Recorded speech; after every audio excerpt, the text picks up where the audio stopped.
Good morning, everyone, and welcome to the Health Coverage Insurance and Financial Services Committee. We have a pretty heavy schedule today. We begin this morning with a renomination hearing for the Superintendent of the Bureau of Consumer Credit Protection. And then we have a series of bills that will be heard with one big hearing for all the bills as they are closely related. And then this afternoon, we have 2 additional public hearings. So that is our schedule for today. And I'd like to welcome everyone who's listening and those who are in our attendees list. And I'm going to invite my committee members to introduce themselves, beginning with Representative Quint. Oh, she's still getting on her headgear. So we'll start with Representative Evans. Thank you, Madam Chair. My name is Richard Evans. I represent House District 120, including Atkinson, Brownville, Dover Foxcroft, Medford, Milo, Ornerville Township, and Lakeview. Thank you. Thank you. And Representative Quint, if you're all set now, could you introduce yourself, please? Oops, you're muted. You're muted. Sorry, I clicked on it a couple of times there. My name is Tracy Quinn. I'm from House District 144, which is the Greater Holton area. Good morning. Thank you. And Representative Connor. Thank you, Madam Chair. Good morning, all. My name is John Connor. I represent House District 58, which is part of Lewiston. Representative Matheson. Morning, everybody. My name is Christy Matheson. I represent District 1, Kittery. Representative Arford. Thank you, and good morning, Madam Chair. I am Representative Poppy Arford. I represent District 49, which is the western part of Brunswick. Representative Blyer. Thank you, Madam Chair. Good morning, everyone. My name is Mark Blyer, and I represent District 22, which is all of Leamington and part of Buxton, Standish, and Limerick. And Representative Melorano. Good morning. My name is Gina Melorano. I represent House District 62, which is part of Auburn. And Representative Brooks. Good morning. My name is Heidi Brooks. I represent District 61, which is part of Lewiston. And Representative Morris. Good morning. I am Representative Joshua Morris. I represent House District 75, which is Turner, Leeds, and part of Livermore. And Representative Morris serves as the House Republican lead on the committee. Senator Brenner. Good morning. I'm Senator Stacey Brenner. I represent Senate District 30, which is all of Gorham, most of Scarborough, and part of Buxton. Thank you, Madam Chair. Thank you. And I'm Representative Denise Tepler. I represented House District number 54, which is all of the town of Topsham, and serve as House co-chair of the committee. And with that, we will move on to our formal renomination hearing. This is a public hearing of the Joint Standing Committee on Health Coverage, Insurance, and Financial Services. And excuse me 1 minute, I forgot to introduce our clerk, Christian Ritchie, and our analyst, Colleen McCarthy-Reed, and they will be aiding us in all of our different aspects of our meetings today. And we are now meeting for the purpose of considering the nomination by the governor of Mr. William N. Lund of Portland for reappointment as superintendent of the Bureau of Consumer Credit Protection. Under the law and joint rules of the legislature, this committee is required to hold this public hearing and to recommend confirmation or denial of the nominee by a majority vote of the committee members present and voting. As a chair of the committee, we will send written notice of the committee's recommendations to the President of the Senate. The committee will hear testimony from and have an opportunity to question the governor or her representative, the nominee, and any other persons present who wish to speak for or against the nomination. This meeting is currently being live streamed on the committee's YouTube channel. This means that anyone who is a participant in the meeting via Zoom can be seen and also heard if their microphone is unmuted. People testifying cannot be seen or heard until they are called upon to speak. This meeting will be recorded and will be available to view on the committee's YouTube channel soon after the committee has concluded. So first of all, pursuant to Title III, Section 157 of the Maine statutes, it requires that there be an affirmative motion to recommend confirmation of the nominee. So may I please have a motion from the committee to confirm Mr. William N. Lund of Portland as Superintendent, Bureau of Consumer Credit Protection. Representative Morris. Yes, thank you, Madam Chair. I will make a motion to confirm William Lund as the, help me again, Superintendent of Bureau Credit Insurance. Consumer Credit Protection. Consumer Credit Protection. Thank you. Thank you. And I see two other hands up. I assume that those are seconds? Yes. Okay. So, and Representative Evans has seconded the motion. A copy of the statutory requirements for this position is available on request. And now I'd like to recognize the governor's representative to nominate Mr. Lund, and I believe that is Commissioner Ann Head today. Is the commissioner with us?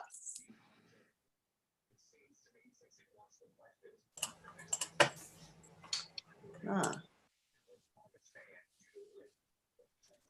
there she is. Good morning, Commissioner Head. Good morning. Thank you very much. Representative Tepler and members of the committee, my name is Ann Head. I serve as Commissioner of the Department of Professional and Financial Regulation. It is my pleasure today, on behalf of Governor Mills, to introduce Mr. Will Lund and to speak in support of his renomination as Superintendent of the Bureau of Consumer Credit Protection.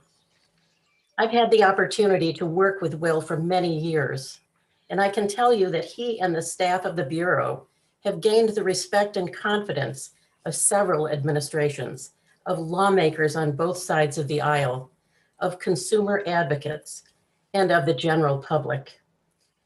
Will began his professional career as a practicing attorney and then worked at the AG's office as an assistant attorney general, conducting child protective hearings in courtrooms across the state.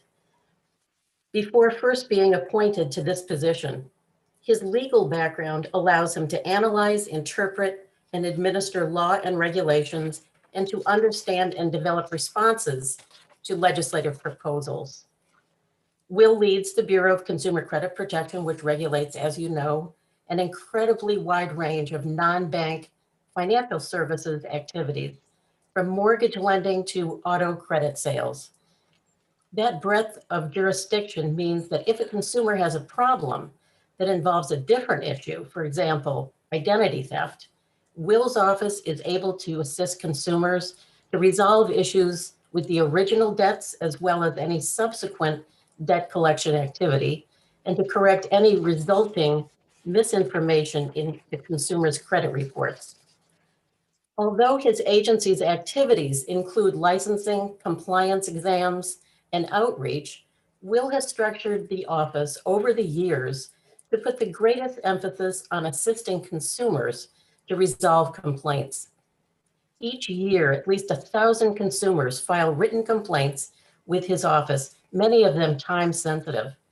And each of Will's staff members understands the importance of analyzing and resolving those complaints in a prompt, professional manner, advocating for the consumer's position, while at the same time treating the creditor or collector with the appropriate level of respect, knowing that many cases have at least two sides and perspectives. Part of Will's job is to be prepared to address trends before they reach Maine. So over the years, he and his employees have participated in discussions and meetings among state and federal regulators, cooperating with other states' regulators on multi-state projects, such as the nationwide mortgage licensing system, which is now utilized to efficiency license loan officers, mortgage companies, loan brokers, and money transmitters. Over the years, Will has held leadership positions in many state regulatory associations, and he is considered an authority on many subjects within his regulatory programs. That flexibility has allowed his office to hit the ground running. For example, with the two most recent responsibilities, operating the state's foreclosure hotline, intake and referral service, and serving as the state's first ever student loan ombudsman. Will is a valuable member of my department's senior management team, and it is my hope that we will have the opportunity to continue working together. On behalf of the administration and as commissioner of the department, I strongly support this renomination, and I hope you will vote to recommend confirmation. I would be pleased to answer any questions, but I'm sure you would prefer to speak with Mr. Lund himself. Thank you very much. Thank you, Commissioner. Are there any questions for Commissioner Head as the governor's representative in this hearing? Seeing none, thank you for your testimony, Commissioner. And now we will hear from the nominee, Mr. William N. Lund. Please join us.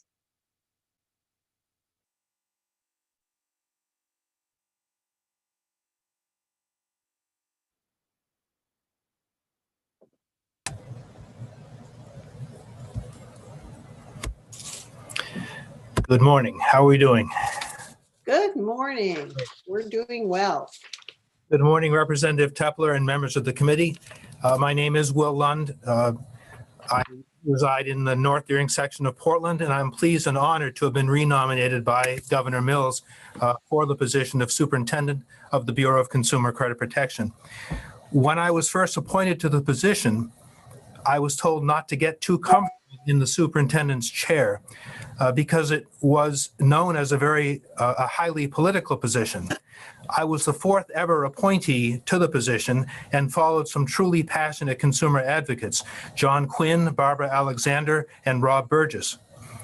If my management of the office differed at all from the approaches of my predecessors, it was by continuing to put Maine consumers front and center, while at the same time regulating without characterizing Maine creditors and lenders in any sort of negative light.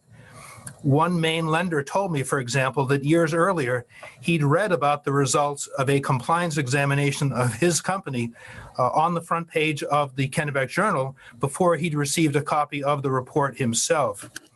I made a concerted effort to depoliticize the office and instead to focus fully on Maine consumers and their need for assistance. In 1989, back in the days of toll telephones, we established what may have been the state's first toll-free consumer hotline, 1-800-DEBT-LAW. It is still in use today.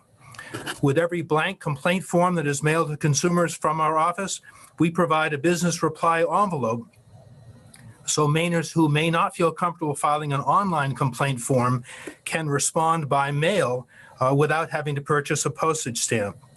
And every caller to our office is greeted by a live person on the line.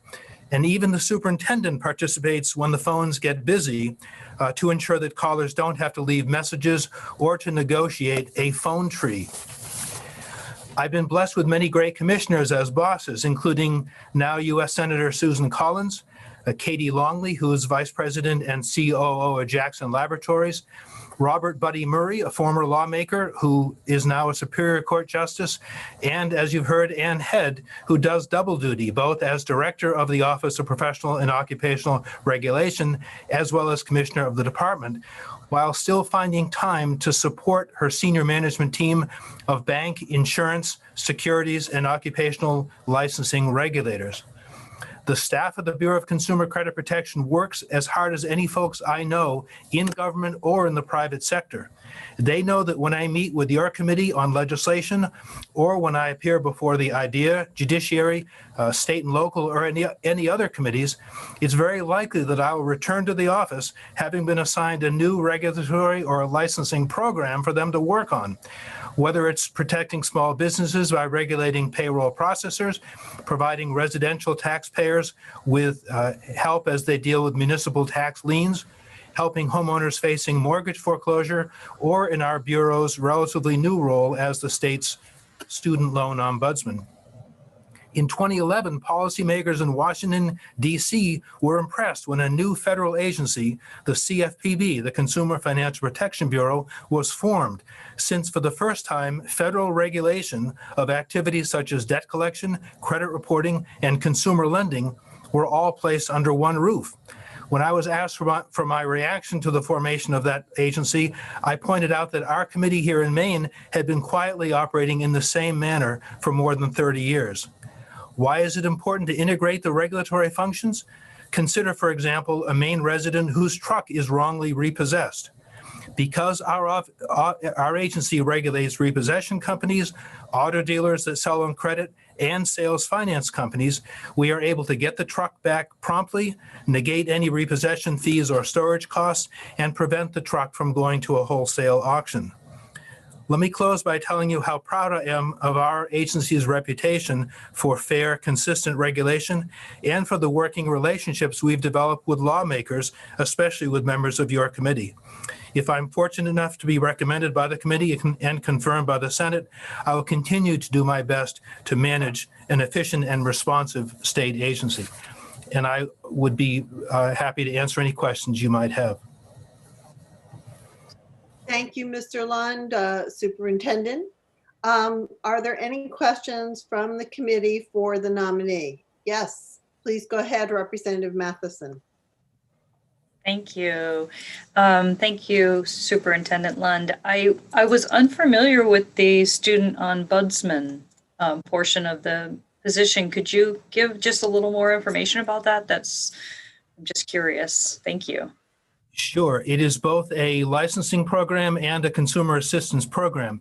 It begins, the foundation is that we regulate by licensing a group of companies called student loan servicers. There are 60 or 80 companies across the United States that service student loans. And if you're going to be of any assistance to consumers who are having trouble with their student loans, you've got to have a direct connection to the servicer. So by licensing, we know who they are. They posted a bond with our office. We know their structure. We know who their compliance folks are, so that if there is a problem, if consumers aren't being offered the programs to which they are entitled, or if they are being misbilled, or if there are two different servicers both trying to collect the same student loan, we're able to reach into the hierarchy of the student loan servicing companies and get a response. We've had, fortunately, a little bit of a pause on many types of student loans with interest stopping and some payments stopping. It has allowed us to gain knowledge that's necessary for us to do our job. Thank you, Superintendent. And I just will add that that position of Superintendent Lund was created by this committee with legislation sponsored by Senator Vitelli in the 129th legislature. So any other questions from the committee for the superintendent? Seeing none, thank you very much. Oh, wait, I'm very sorry. Representative Melloran, you please go ahead. Good morning. Thank you, Madam Chair. Thank you, Superintendent Lund. Was just wondering what the general nature is of the approximately 1,000 consumer complaints.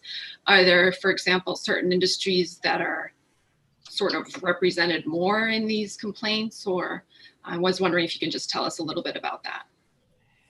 It's probably 25% student loans at this point, 25% mortgage foreclosures. The other two are debt collection and credit reporting. And as both the commissioner and I have pointed out, there is an integration. If somebody contacts us with one problem, for example, if they're being wrongly, if a debt is wrongly being collected from them, they're likely also to have credit reporting issues. So by virtue of the fact that we regulate a spectrum of related industries, we're able to take a consumer through the process of fixing all the different things that need to be fixed with them. But I would say debt collection, credit reporting, student loans, and mortgage foreclosure, those represent roughly a quarter of each of the total. Thank you. That's helpful. Thank you. Thank you, Superintendent. Any other questions from the committee? Seeing none, I will move on to statements from attendees. I believe that I will now take comments from persons attending the hearing who wish to speak either for or against the nomination. And I believe first on our list is Mr. Chet Randall.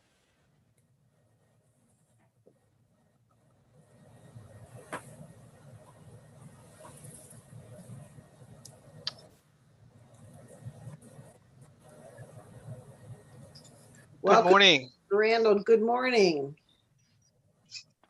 Thank you very, very much for having me here today to testify and support, strongly support reconfirmation of Superintendent Lund. I have known Superintendent Lund since a long time, since 2005 or 6, as we began to experience some significant challenges in the foreclosure industry and the crisis that ensued. I cannot state more clearly and more emphatically that I join all of the comments made by Commissioner Head in supporting Superintendent Lund's reconfirmation. I have found Mr. Lund to be both a pragmatic, knowledgeable, rich resource. His long tenure in the position has provided a sense of stability, consistency, and that institutional knowledge has allowed us to have a pragmatic approach to problem solving in several crises now. Throughout the 2008 Great Recession, or the Great Recession that started in 2008, and even now in the pandemic. Those areas that Mr. Lund has indicated that his agency works with have been incredibly important challenges facing Maine, our consumers. And it has been very, very important for us as consumer advocates to have somebody like Mr. Lund, and particularly Mr. Lund, in the role that he is in. And I apologize for not beginning by introducing myself. My name is Chet Randall. I am the Deputy Director of Pine Tree Legal Assistance. I have been a consumer advocate since 2005, 2006. I coordinated the foreclosure prevention project at Pine Tree for the better part of a decade. Have both been in public practice at Pine Tree Legal Assistance and in private practice working on consumer rights litigation. And I have known Mr. Lund throughout a number of initiatives and efforts to try to address consumer needs, from the predatory lending practices in the early 2000s through mortgage loan servicing abuse, student loan servicing abuse, house flipping and equity stripping that was going on in the early part of the decade. And there's been a variety of issues that we've worked on together. We also rely as consumer advocates on his efforts and his agency's efforts to problem solve for our consumers when our available resources are limited, or the challenge or problem we're facing is particularly suited for the work that his agency is able to do. It's often an agency we reach out to on a regular basis for information, guidance, suggestions, thoughts, and often problem solving. He's been effective, his agency has been effective in addressing and helping us address the foreclosure crisis, but also retaining results for individual consumers who we refer or that we collaborate with, including the recovery of thousands and thousands of dollars for consumers who have been defrauded or abused by some unfair trade practice or other activities of industry folk who are within his supervision. And I even though Superintendent Lund and I have not always agreed on policy issues related or even litigation strategies related to certain industries and their practices, it has always been a cordial, confident partnership that has allowed us to come to solutions that have benefited the main consumers. And I say genuinely now that I strongly confirm his confirmation. I think he's been an important stabilizing force in so many crises on so many issues that we continue to need his services. And I cannot say enough about the staff the work his staff has done under his guidance. Despite the limited resources I think his agency gets, the volume of work, the problem solved, the consumers helped has been truly amazing. And with that, I'm happy to take any questions. Thank you, Mr. Randall. Any questions from the committee for Mr. Randall? Seeing none, thank you for your testimony in favor of the nominee. And I will ask if there are any other attendees who would like to testify either for or against the nomination of Mr. Lund. Seeing none. All comments now having been taken, the committee will proceed as follows. If there are any additional written comments available for us other than Mr. Randall's testimony, I recommend the committee reviews them. And then we will vote on the nomination and notify the President of the Senate pursuant to Title III MRSA Section 157 and the joint rules. The vote must be taken within 35 or 40 days from the date of the governor's written notice, which is why this hearing is being held today. And the hearing by the Joint Standing Committee on Health Coverage, Insurance, and Financial Services for Mr. William N. Lund of Portland for reappointment as Superintendent, Bureau of Consumer Credit Protection is closed. In accordance with law, the committee might not take a vote on this nomination sooner than 15 minutes after the close of the public hearing unless all committee members who are present agree. At this time, I will inquire whether any member present objects to taking the vote immediately.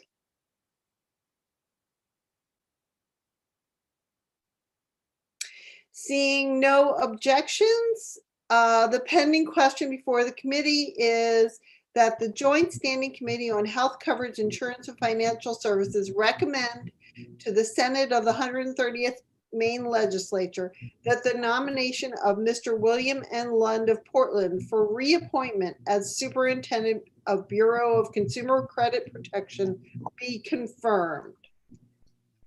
A vote of yes will be in favor of recommending the confirmation. A vote of no will be against the motion to recommend confirmation. Is the committee ready for the question? Committee is ready, so the clerk will call the roll. Representative Quint.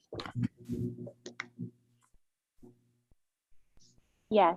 Representative Quint, yes. Representative Connor. Yes. Representative Connor, yes. Representative Blyer. Yes. Representative Blyer, yes. Representative Morris. Yes. Representative Morris, yes. Representative Matheson.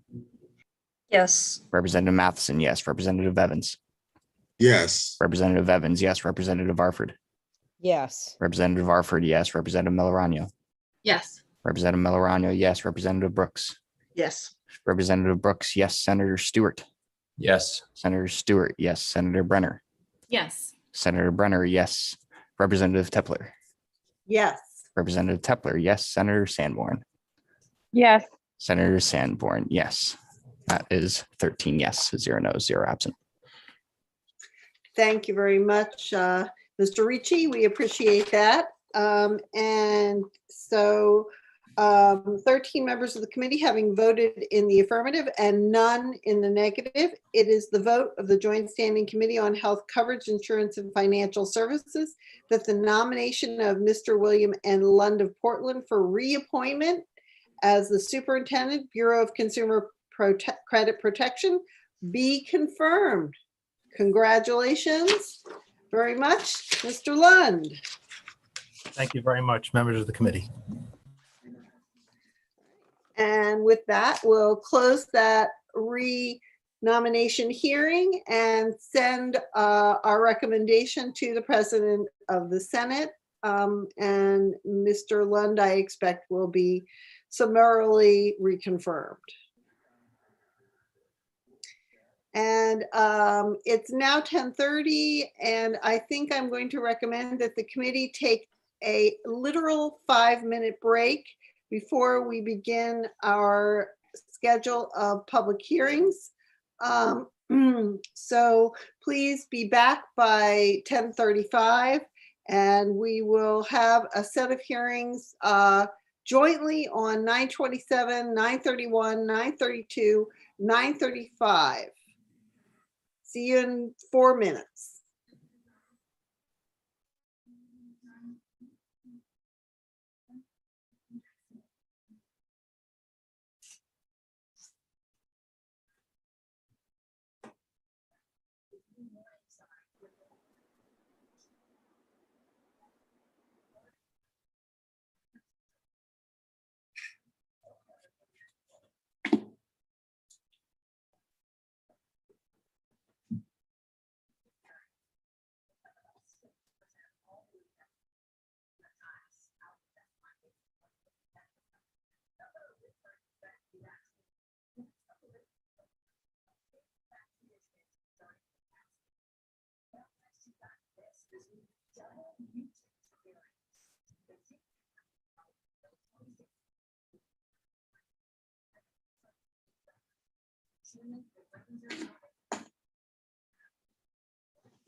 It is now 10:35. I'm going to ask members of the committee to please come back online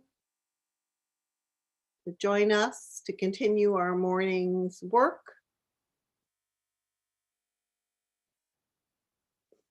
Give everybody a minute to get their video back on.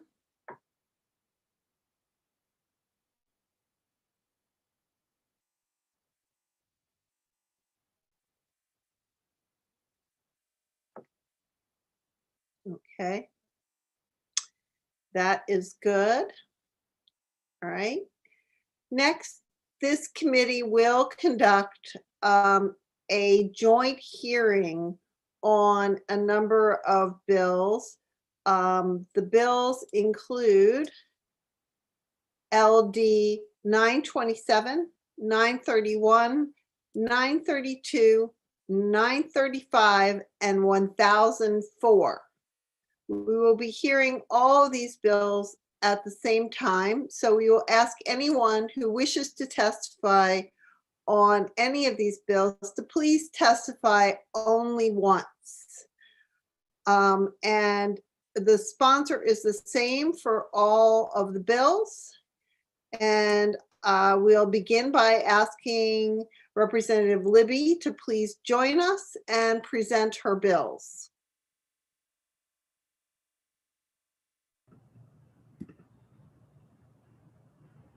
Good morning. I think I crossed the divide safely. You have. Welcome, Representative Libby. Thank you very much, Madam Chair. Good morning, all. Senator Sanborn, Representative Tepler, and distinguished members of the Committee on Health Coverage, Insurance, and Financial Services. My name is Laurel Libby, and I reside in Auburn. I represent House District 64, which is Minot and part of Auburn. And I come before you today to present 5 bills that would repeal portions of Maine's Certificate of Need laws.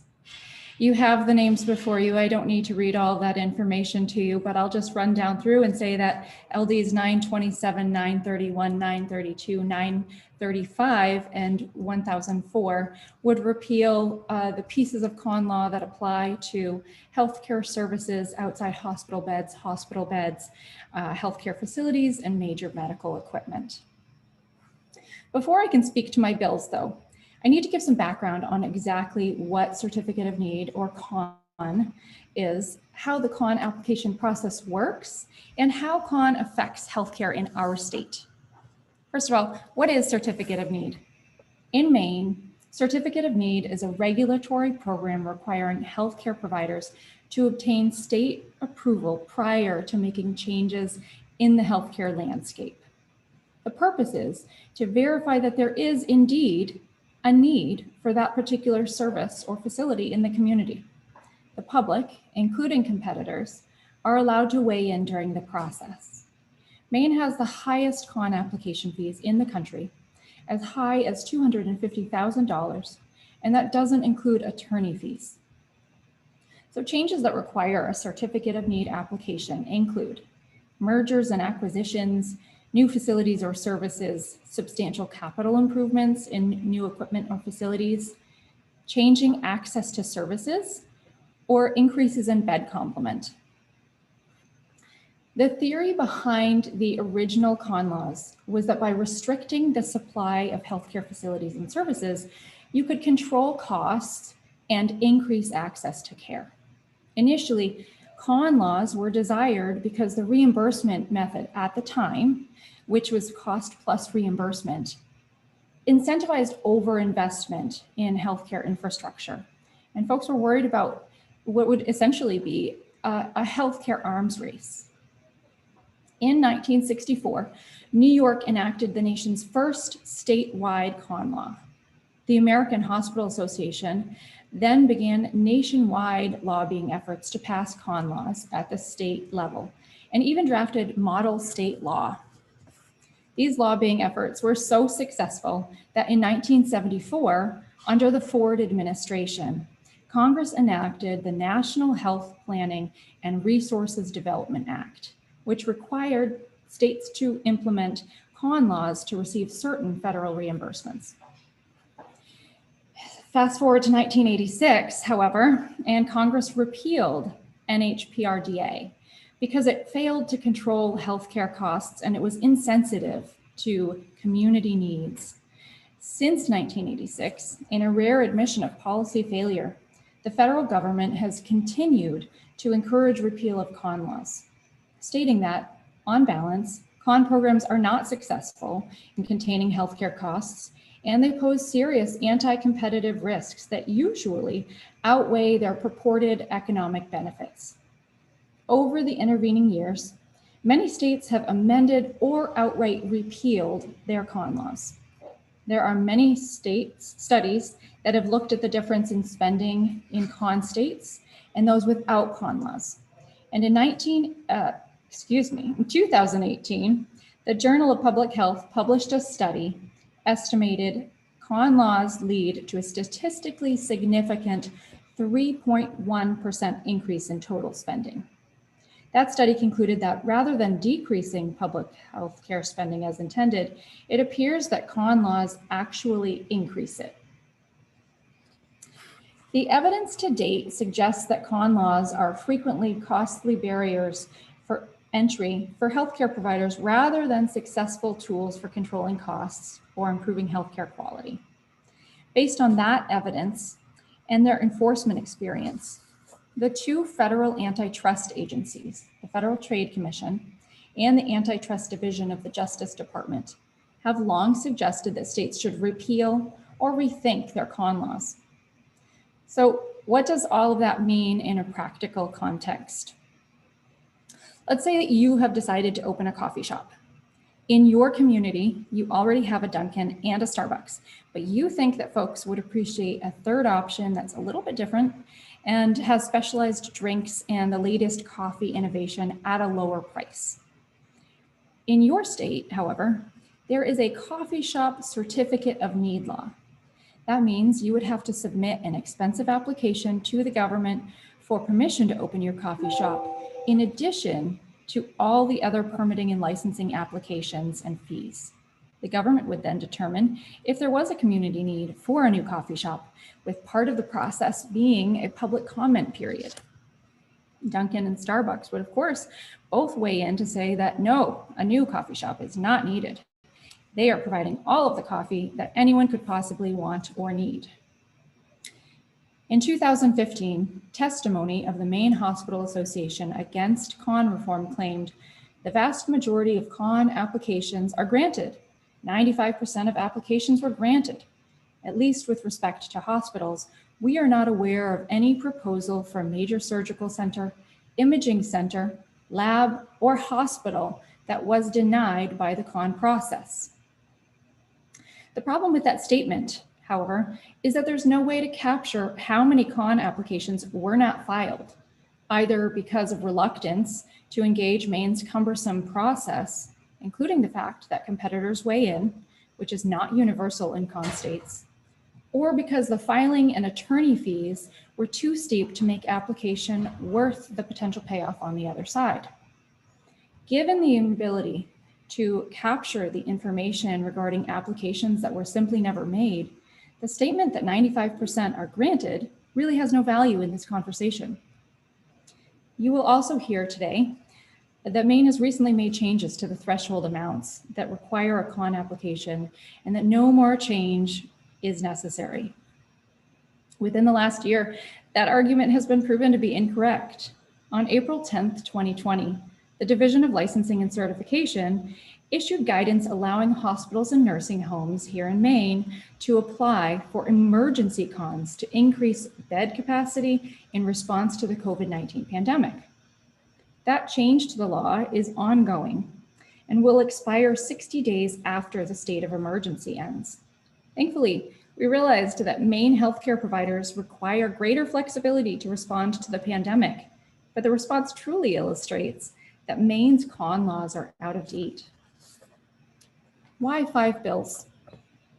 Attempted repeal of con in Maine has historically been tried via wholesale repeal.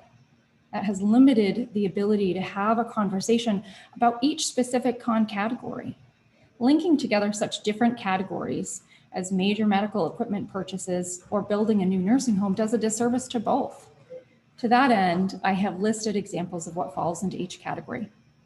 Under healthcare services, diagnostic treatment and rehabilitative services, any new health service, nursing services, including nursing facilities, alcohol and drug dependence treatment and substance use disorder services, mental health services.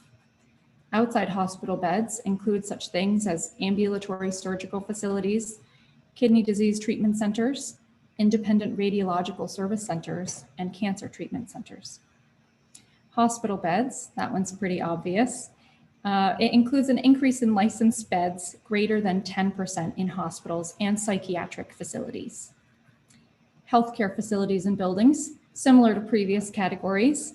This includes hospitals, including psychiatric, nursing facilities, kidney disease treatment centers, ambulatory surgical centers, independent radiological service centers, independent cardiac catheterization facilities, and capital expenditures made on the behalf of one of the above over a certain threshold. Finally, medical equipment. Major medical equipment is costing a piece of equipment that would cost over $3,858,310. That was as of January 1st, 2021. It's interesting that in a state chronically short on mental health services, alcohol and drug dependence treatment, and substance use disorders, we would intentionally limit expansion of those services through the use of con. We are currently seeing a huge mental health crisis in Maine and lack the facilities and staff to treat the massive surge. I could address the considerable evidence for repeal that the American Medical Association has provided, but instead, let's talk about the primary arguments in support of con. The first one, the healthcare industry is not a competitive marketplace, and hospitals need con in place in order to provide care to those with Medicaid, Medicare, and charity care patients. Hospitals are not like other businesses, and they must mix under-reimbursed services, such as emergency care, with those more lucrative or go out of business. While this is widely claimed by those intent on maintaining a monopolistic hold on their surrounding communities, studies show that this is not the case. In fact, there's no difference in the provision of charity care between states with con programs and states without them. And con regulation is actually associated with greater racial disparities in access to care. Con laws may actually do more harm than good by allowing incumbent hospitals to subsidize care in this way. Consumers miss out on the opportunity to choose alternative, lower priced, higher quality, or more convenient care. The cost is imposed without any evidence that the charitable mission is fulfilled. And the evidence actually shows that specialty hospitals do not undercut the financial viability of rival community hospitals. New competition has a beneficial effect on community hospitals.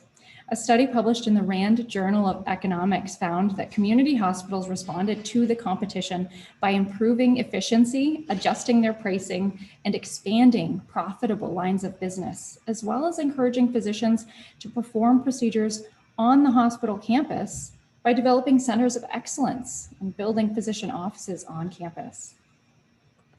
Argument number 2, experienced employers support con laws. Daimler Chrysler found that its costs were highest in states without con laws and lowest in states with con laws. Interesting that this is often the study referenced for this point. The information from Daimler Chrysler Corporation is actually a 3-page testimony in favor of con from 2002. And it compares Kenosha, Wisconsin, and the state of Indiana against Newark, Delaware, Syracuse, New York, and the state of Michigan. I think we can all agree that a corporation's internal review comparing 3 cities and 2 states does not comprise a statistically significant study. What does the actual research show?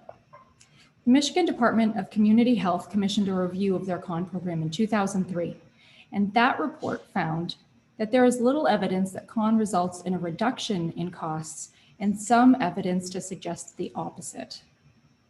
A study published in the Health Education Journal in 2007 examined the impact of con regulation on hospital costs. This study looked at data from almost 2,000 hospitals in 301 standard metropolitan statistical areas, and it found that con laws had a positive, statistically significant relationship to hospital costs. Their conclusion was that con really do not contain hospital costs, but may actually increase them. Finally, a review of 90 articles published by BMC Health Services Research in 2020 estimated that the average cost-benefit ratio of con was 1.08, meaning costs exceed benefits by 8%, with the average costs exceeding benefits by an estimated $302 million per year. Number 3, we can learn lessons from other states. Ohio changed their con laws and saw an increase in imaging centers and surgical centers, and Pennsylvania saw an increase in surgical centers. The report produced in 2003 by the Duke University Center for Health Policy, Law, and Management at the commission of the Michigan Department of Community Health found that the removal of con laws does not consistently lead to a surge in either acquisition of new facilities or medical expenditures. There are lessons to be learned from other states, but it's just not the ones con lobbyists want you to learn. There is a substantial body of research documenting racial and ethnic disparities in access to medical care. These persistent disparities are well recognized by both policymakers and clinicians as a very serious health system problem in need of correction. In 1996, New Jersey passed legislation that reformed its con process regarding diagnostic cardiac catheterization services.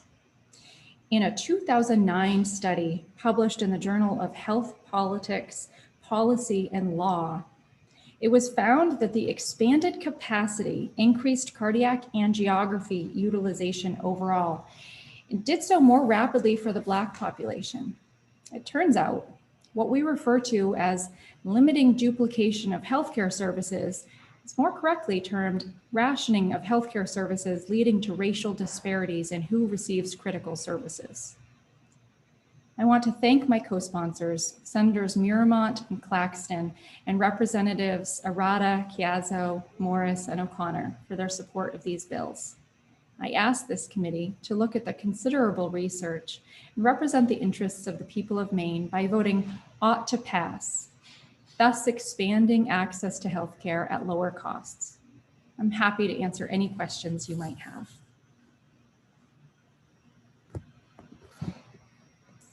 Thank you, Representative Libby. Are there any questions from the committee? I see Representative Evans has a question. Thank you, Madam Chairman.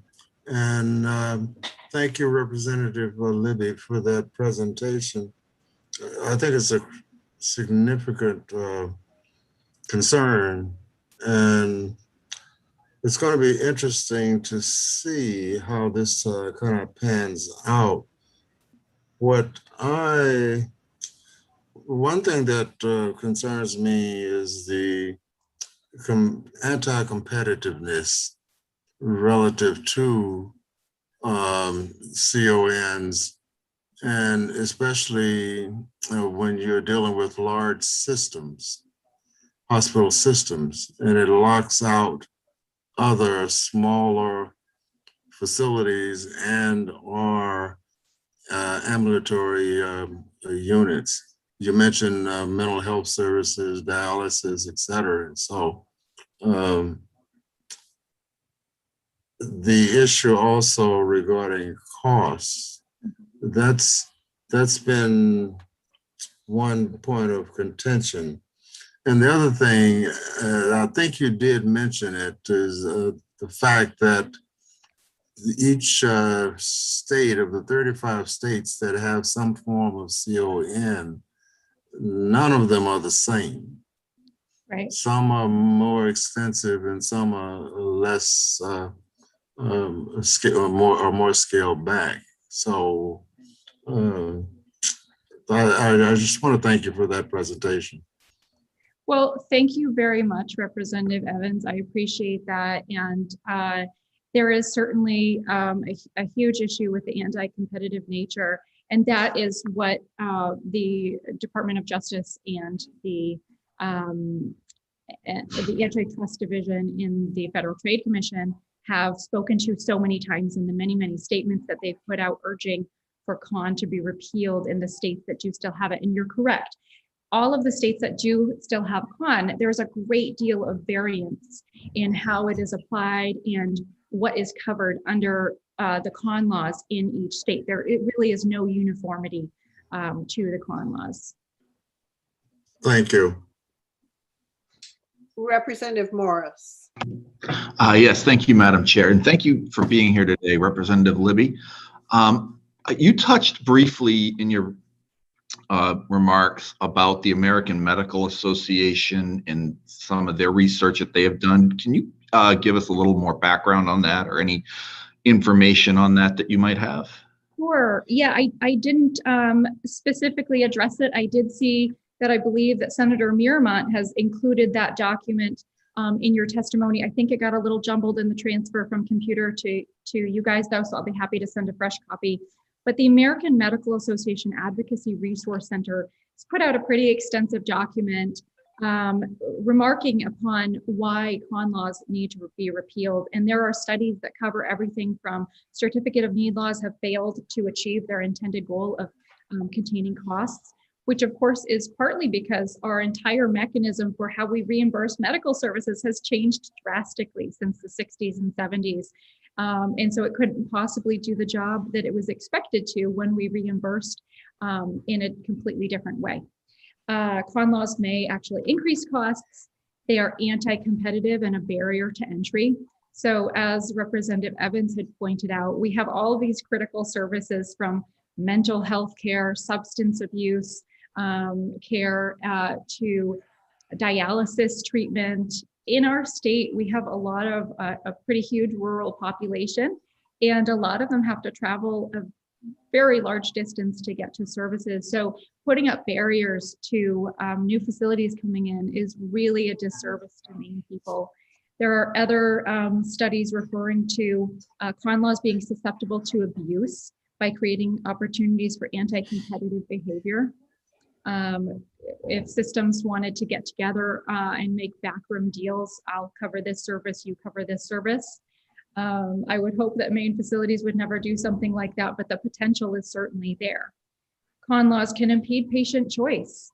That's an important facet of healthcare, is that patients have a choice. If you had a diagnosis of a serious illness, you have the right and ability to get a second opinion on that. And it can be challenging in a state like Maine. Often folks end up going to Boston hospitals or even further, but it can be difficult to maintain choice when there is no choice. There is little evidence that CON laws improve healthcare quality. There is little evidence that CON laws improve access to care. And repealing CON laws, this is a big one. Repealing CON laws does not lead to a surge in healthcare costs. CON laws represent a failed public policy. So these are all points that the AMA has pulled together a plethora of resources and studies to demonstrate why these points are indeed the case and why we should be repealing CON laws across the country. So I appreciate that question, Representative Morris, and I'll be sure to get you guys a fresh copy of that document so you can have it at the ready. Senator Brenner. Thank you, Madam Chair, and thank you, Representative Libby, for such a thorough testimony. I have a question that sort of addresses one of the last points you made about angioplasty. Mm-hmm. So in my reading, my understanding of angioplasty, that actually medical management is just as good, if not better at times, than angioplasty. And if you build a surgery center, you need to fill it with business. So you would be most likely to hire cardiac surgeons that would want to recommend angioplasty over medical management, which overall would increase healthcare expenses. I'm wondering if that came up in your consideration of certificate of need at all, that if you build facilities, you do need to fill them with patients. Yeah, thank you so much for bringing that up, Senator. That's a really good point. So I'll take you back to the study in New Jersey. It was a really interesting study, kind of a shocking study to me, actually. So what happened in the case of New Jersey, specifically bring up the cardiac angiography, which of course, so cardiac angiography in the diagnostic portion, it does not necessarily mean angioplasty, right? So if this is just a diagnostic facility or diagnostic scenario that we're talking about, which is what was going on in New Jersey. Basically, what they found in New Jersey was that there were inadequate facilities to adequately diagnose the folks in New Jersey that were having cardiac issues. So when they repealed certificate of need regarding cardiac angiography, and they started building facilities and staffing facilities that weren't directly in the city. That is when they saw less folks coming into the city to get cardiac angiography. And it's a clear racial divide. The folks in the city were not getting the treatment that they needed. More than that, they were not getting the diagnoses that they needed. So it was putting the Black population at a huge disadvantage here in having their cardiac condition even diagnosed. So when the con was repealed in this area, there weren't any adverse changes noted between 1996 and I believe it's 2004. The data spanned almost a decade there. There were no negative ramifications to current facilities, but there was an expansion of new facilities. And so finally, all of the diagnostic needs in New Jersey of both Black and white patients was finally fulfilled.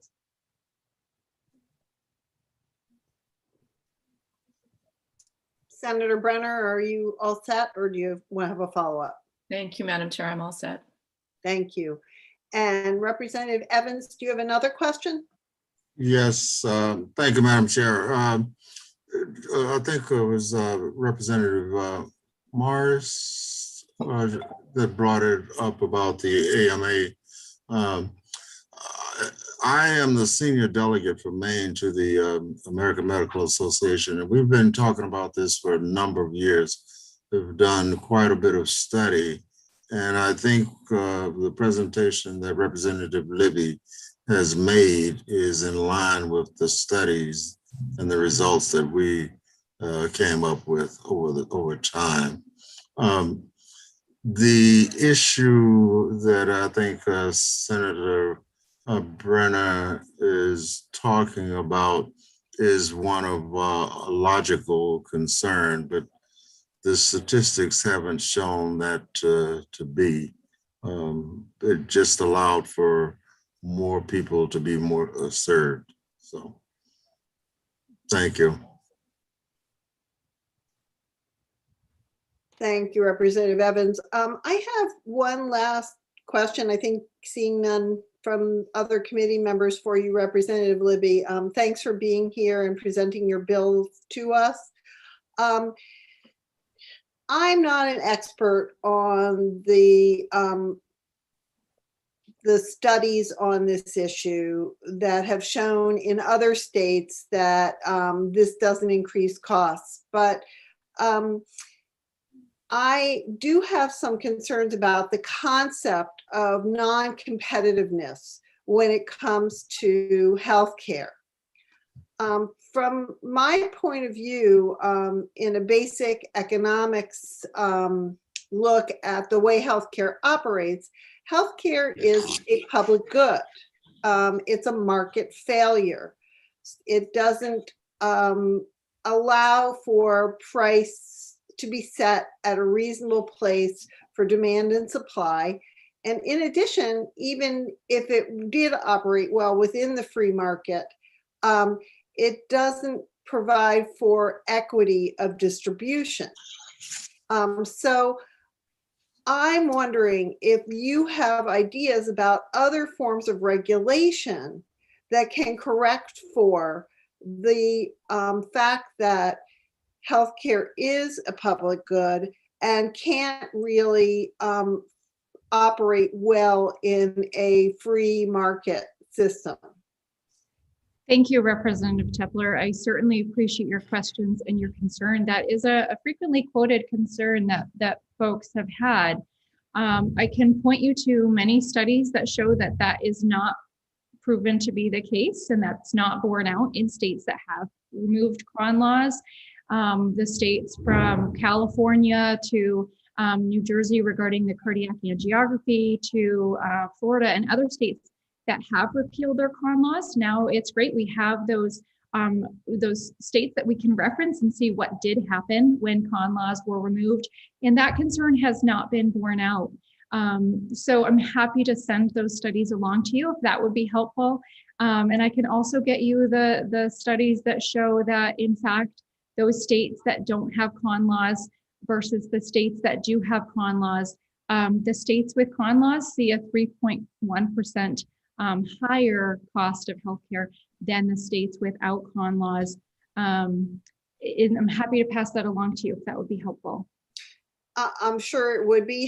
However, I still am concerned about when we have a market failure, we need some form of regulatory intervention in order for distribution to be equitable and for price to be set appropriately. And I guess I'm wondering what other market intervention you're suggesting for healthcare, since CON is the one that has been most common, but perhaps there are other better methods of market regulation in healthcare.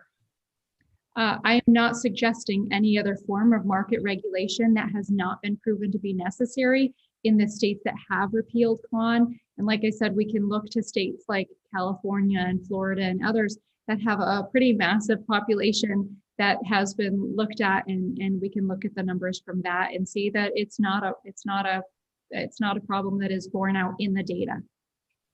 So California has no market regulation in healthcare. They have no con laws. That's not what I'm referencing. I'm referencing market regulation other than con laws. I don't have that right in front of me, but I'm happy to look into that specifically and get that to you, Representative Tepler. Thank you very much. I'd appreciate that. Any other questions from the committee?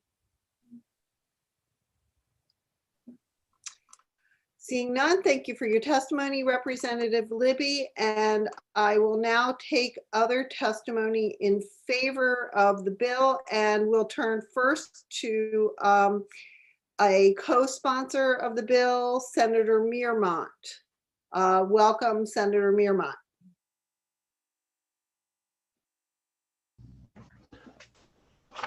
Hello. How's this microphone? It's a little fuzzy, Dave. Senator. If it's too bad, I can switch to a different device, a computer, real quickly, or just muddle through. What would you like? I think muddling through is fine. Okay. Thank you, Representative Tepler. And I saw that Senator Sanborn was there. Good. And good morning to you and distinguished members of the Health Coverage, Insurance, and Financial Services Committee. My name's Dave Mearmont. I proudly represent all the people of Appleton, Camden, Creehaven, Cushing, Friendship, Hope, Isla Ho, Matinicus, Muscle Ridge Islands, North Haven, Owl's Head, Rockland, Rockport, South Thomaston, St. George, Thomaston, Union, Vinyl Haven, and Warren in the Maine Senate. I come before you today to testify in support of these 5 bills. They seek to remedy a situation that, while well-intended, has failed in its goal of reducing cost and providing access to increased health care services. It seems we are unable to accomplish this goal through any of the avenues that have been tried to date. One thing is clear from this experiment and from attempts to protect markets in other areas of commerce is that they have the effect of increasing cost and limiting the ability to deliver a service where it has not been readily available. I find the argument that this is what keeps hospitals open for business to be a sad and short-sighted one.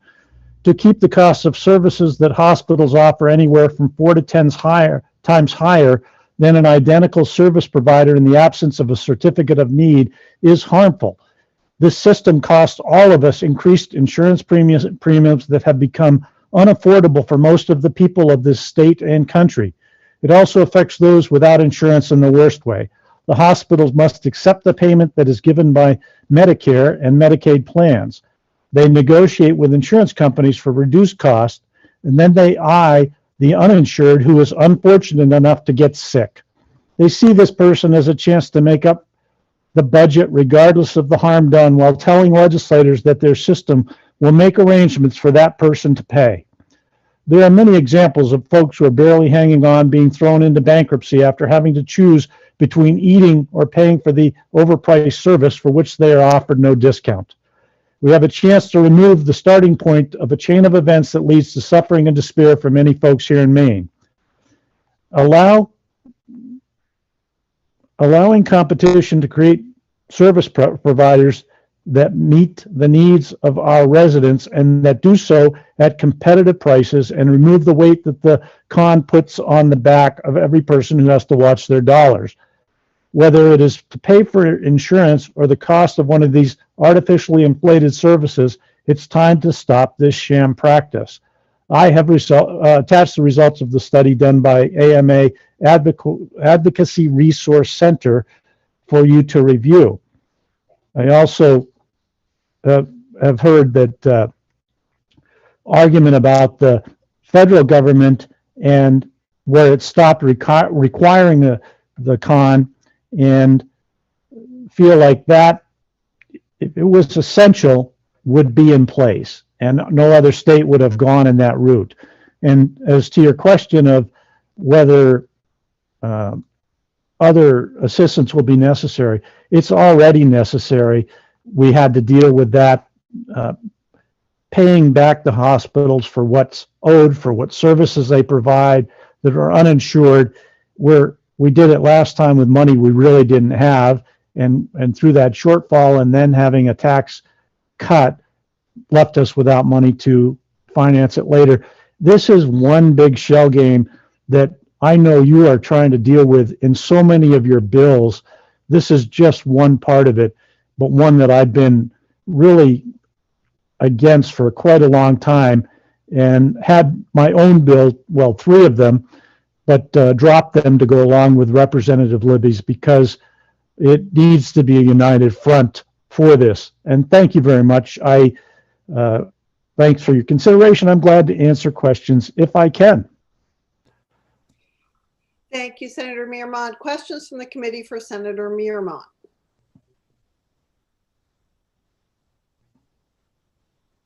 Seeing none, thank you for your testimony, Senator. And next on my list is Mr. Murray from the Maine Policy Institute. Mr. Murray. There's another co-sponsor on the call if you would like to do that too. Oh, I'm sorry. Okay, there's another co-sponsor. Okay, I need to probably pull the co-sponsor in first. Oh yes, I see Representative Arata. Representative Arata, would you please join us?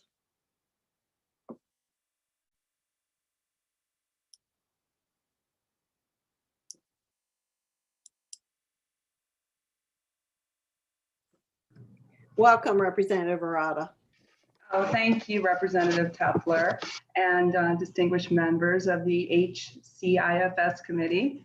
It's a pleasure to see you all this morning.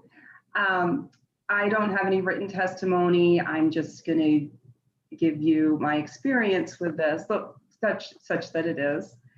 You know, like many of us, I was faced with the terribly difficult decision of having to find a nursing or help find a nursing home for a relative who could no longer stay home on her own, and her husband was incapable of taking care of her. We needed to find a nursing home that was a reasonable distance from him so they could be together. And later on, we needed to find a home where they could be together in the same building. And I was shocked to find there weren't enough beds. In the state of Maine, where we have some of one of the oldest populations in the nation, there was a shortage of beds. So it was really a heartbreaking situation. And I know that my experience is shared by many other people.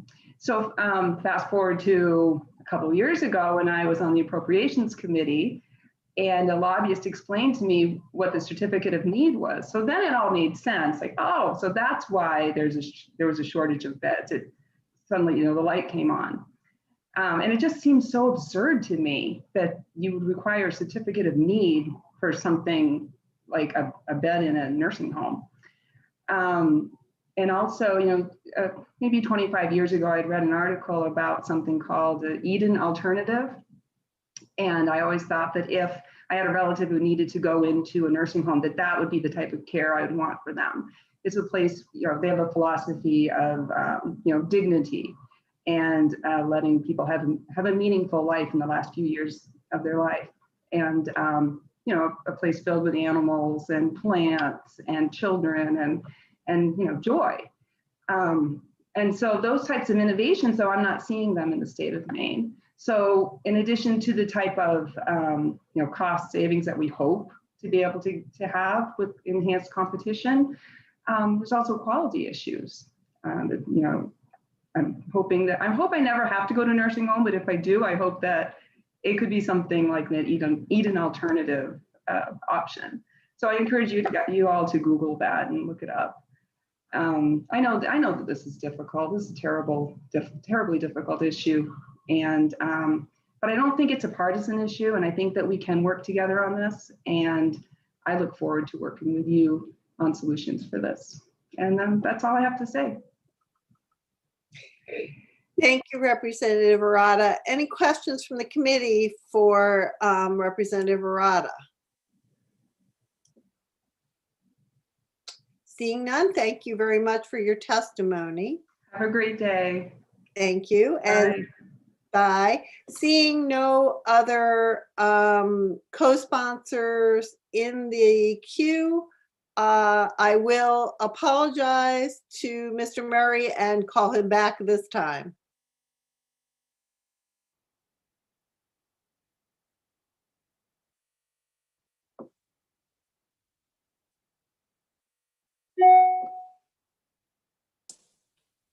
Hello. Good morning. Representative Tepler and the distinguished members of the Committee on Health Coverage, Insurance, and Financial Services. My name is Nick Murray. I live in Cornish, and I serve as policy analyst for Maine Policy Institute. We're a nonprofit, nonpartisan organization that advocates for individual liberty and economic freedom in Maine. Thank you for the opportunity to testify on LD 927, 931, 932, 935, and 1004. This is my testimony and our testimony for all 5 of these bills. So last spring, Mainers began to understand the value of sufficient health hospital and nursing home capacity. This was the original goal of the state's pandemic response, to flatten the curve.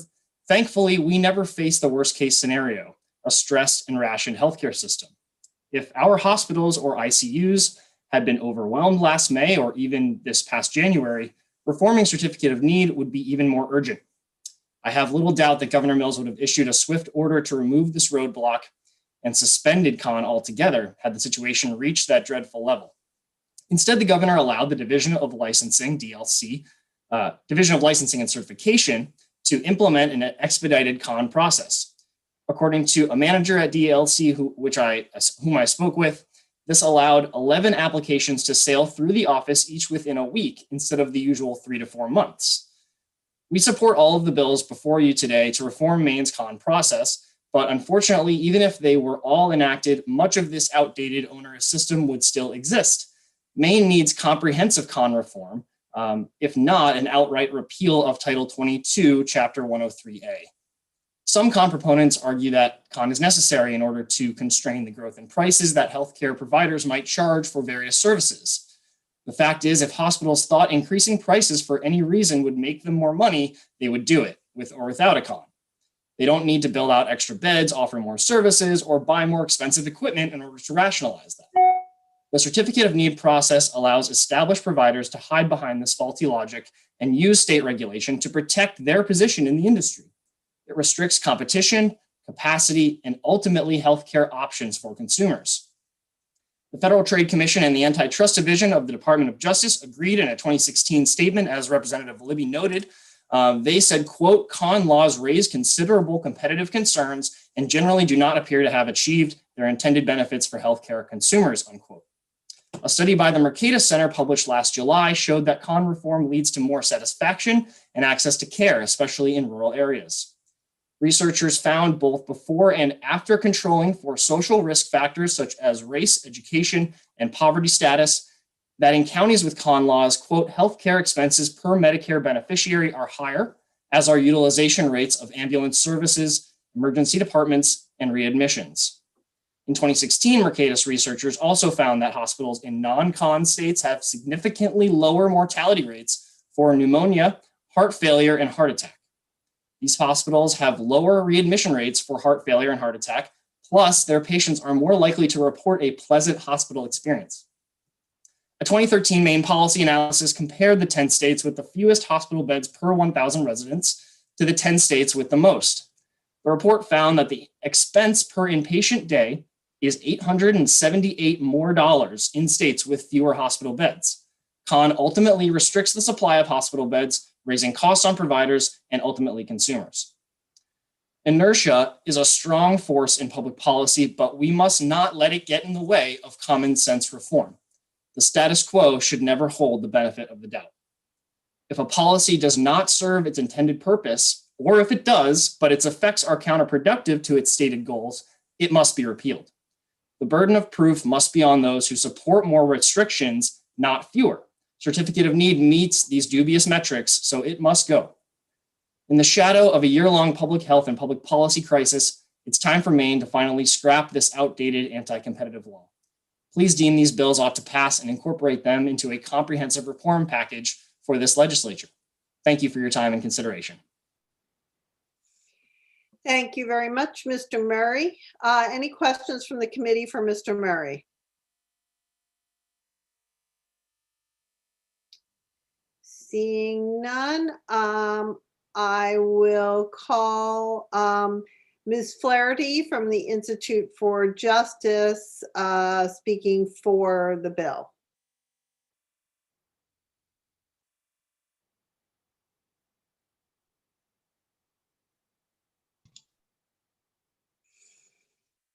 Welcome, Ms. Flaherty. Thank you, Representative Tepler and distinguished members of the committee for this opportunity to testify. My name is Renee Flaherty, and I'm offering testimony on behalf of the Institute for Justice, a nonprofit public interest law firm located in Arlington, Virginia, and with state offices across the country. IJ supports these measures and has been working for decades to end Certificate of Need laws. This past summer, IJ authored a report that compares con laws across the country and reports what measures each state took in response to the COVID-19 pandemic. The pandemic laid bare the existing problems with con laws. Proponents of con laws argue that these laws increase access to care, decrease costs, and get higher quality care. While this has been disproven by the academic research, it was also disproven by the pandemic. If con laws actually created greater access to healthcare, you'd expect that states would create more con laws during the pandemic, but the exact opposite was true. The IJ report found that 25 out of the 39 con jurisdictions were forced to quickly suspend their con programs in some manner to appropriately respond to the pandemic. Here, for instance, the Division of Licensing and Certification issued guidance allowing hospitals and nursing homes to apply for emergency cons to increase bed capacity. The fact that con laws are harmful is not just my conclusion. Agencies of the federal government have consistently disavowed con laws since the 1980s. And as recently as 2015, the Federal Trade Commission and U.S. Department of Justice issued a joint statement concluding that it is now apparent that con laws can prevent the efficient functioning of healthcare markets in several ways. First, con laws create barriers to entry and expansion, limit consumer choice, and stifle innovation. Second, incumbent firms seeking to thwart or delay entry by new competitors may use con laws to achieve that end. And finally, the evidence to date does not suggest that con laws have generally succeeded in controlling costs or improving quality. Therefore, the Institute for Justice commends this committee for considering bills to repeal certain con requirements. IJ respectfully requests a yes on LD numbers 927, 931, 932, 935, and 1004, and further urges this committee to continue repealing con laws in the future. Thank you. Thank you, Ms. Flaherty. Could you tell us a little bit more about the Institute for Justice and your philosophy? Sure. So we're a nonprofit public interest law firm. We're headquartered up in Arlington, Virginia, but we have 5 state offices across the country. And we work in 4 areas: economic liberty, educational choice, free speech, and property rights. And we mostly do litigation in the courts, but we also do a lot of legislative work, advocating for legislation in the areas that we work in, and grassroots activism as well.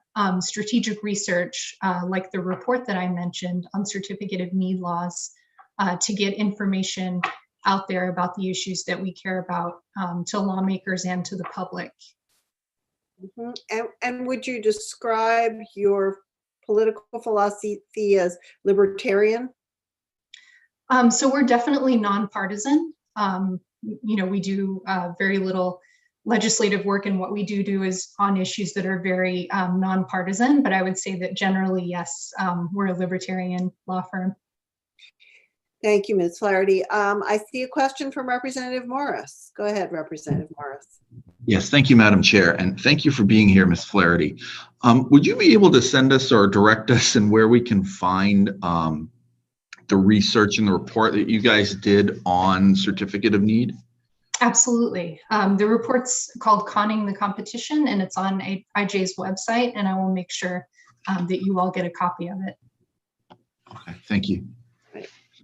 Any other questions from the committee for Ms. Flaherty?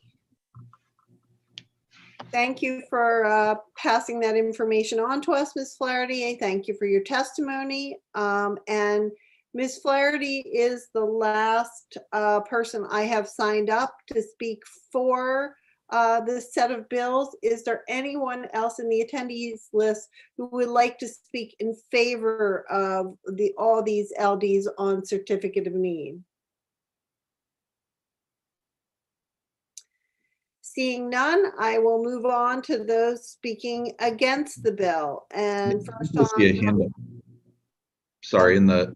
up. Sorry, pardon me, Madam Chair. I think I see a hand up in the attendees. You are correct, Representative Morris. Thank you. I see Mr. Mitchell. So Mr. Mitchell would like to speak in favor of the bill. So let's bring him in and let him give his testimony. Welcome, Mr. Mitchell. Thank you so much. Can you all hear me okay? Yes. Excellent. Thank you, Chair and distinguished members of the committee. My name is Matthew Mitchell. I'm a senior research fellow and an economist at the Mercatus Center at George Mason University. As Representative Libby explained, the federal government once required states to adopt con programs in order to receive federal funds.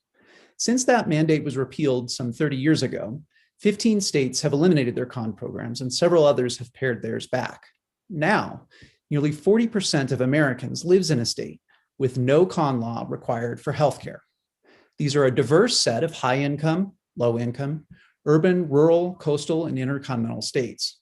For the last several decades, health economists have tracked outcomes in these non-con states, comparing them with outcomes in states like Maine that continue to require cons.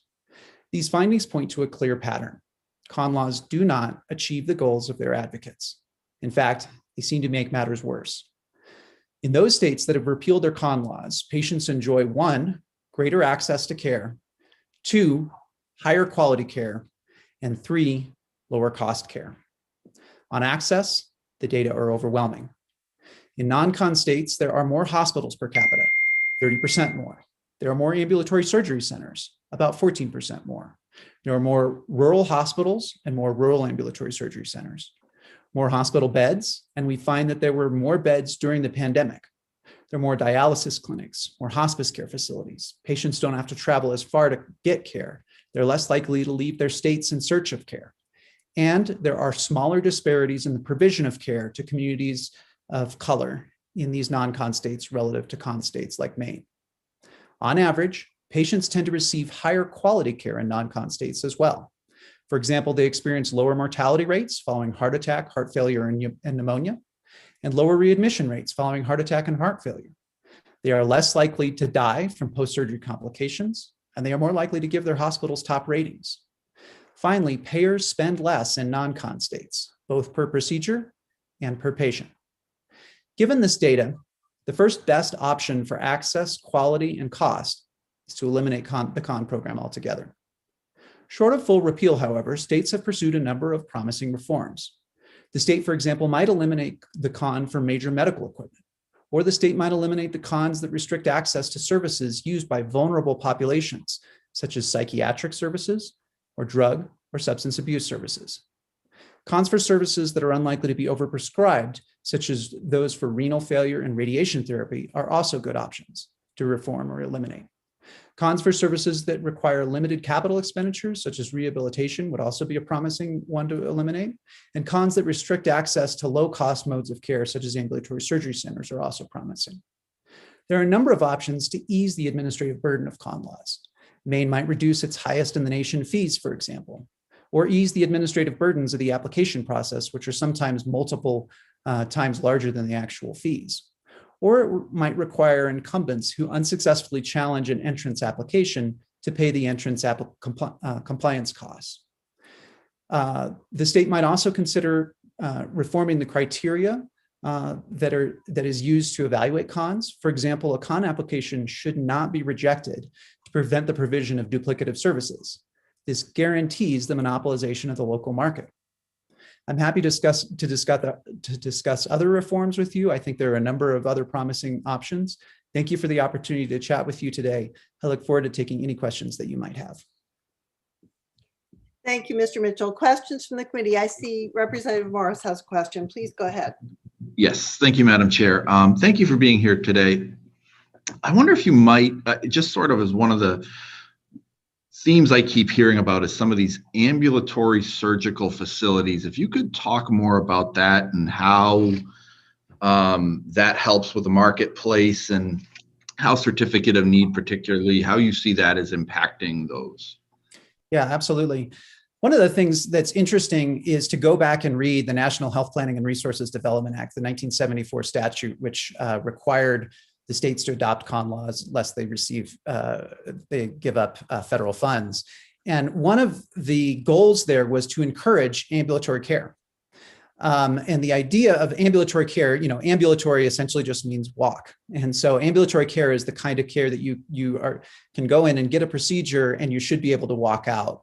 It's not a long-term type of care setting. And so these tend to be smaller types of settings.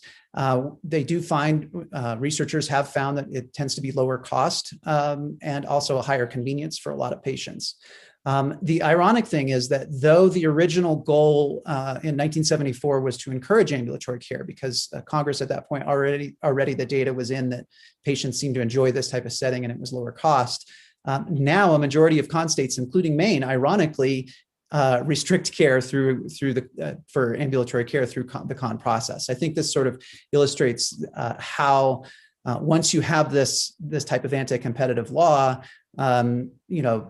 providers and the insiders are interested in having it apply to them so that they can limit their competition. Thank you, Mr. Mitchell. Are you all set, Representative Morris? Yes, okay. I have a small follow-up to that and another question. My follow-up to that is, aren't ambulatory care services more profitable than many other kinds of care services that involve overnight stays?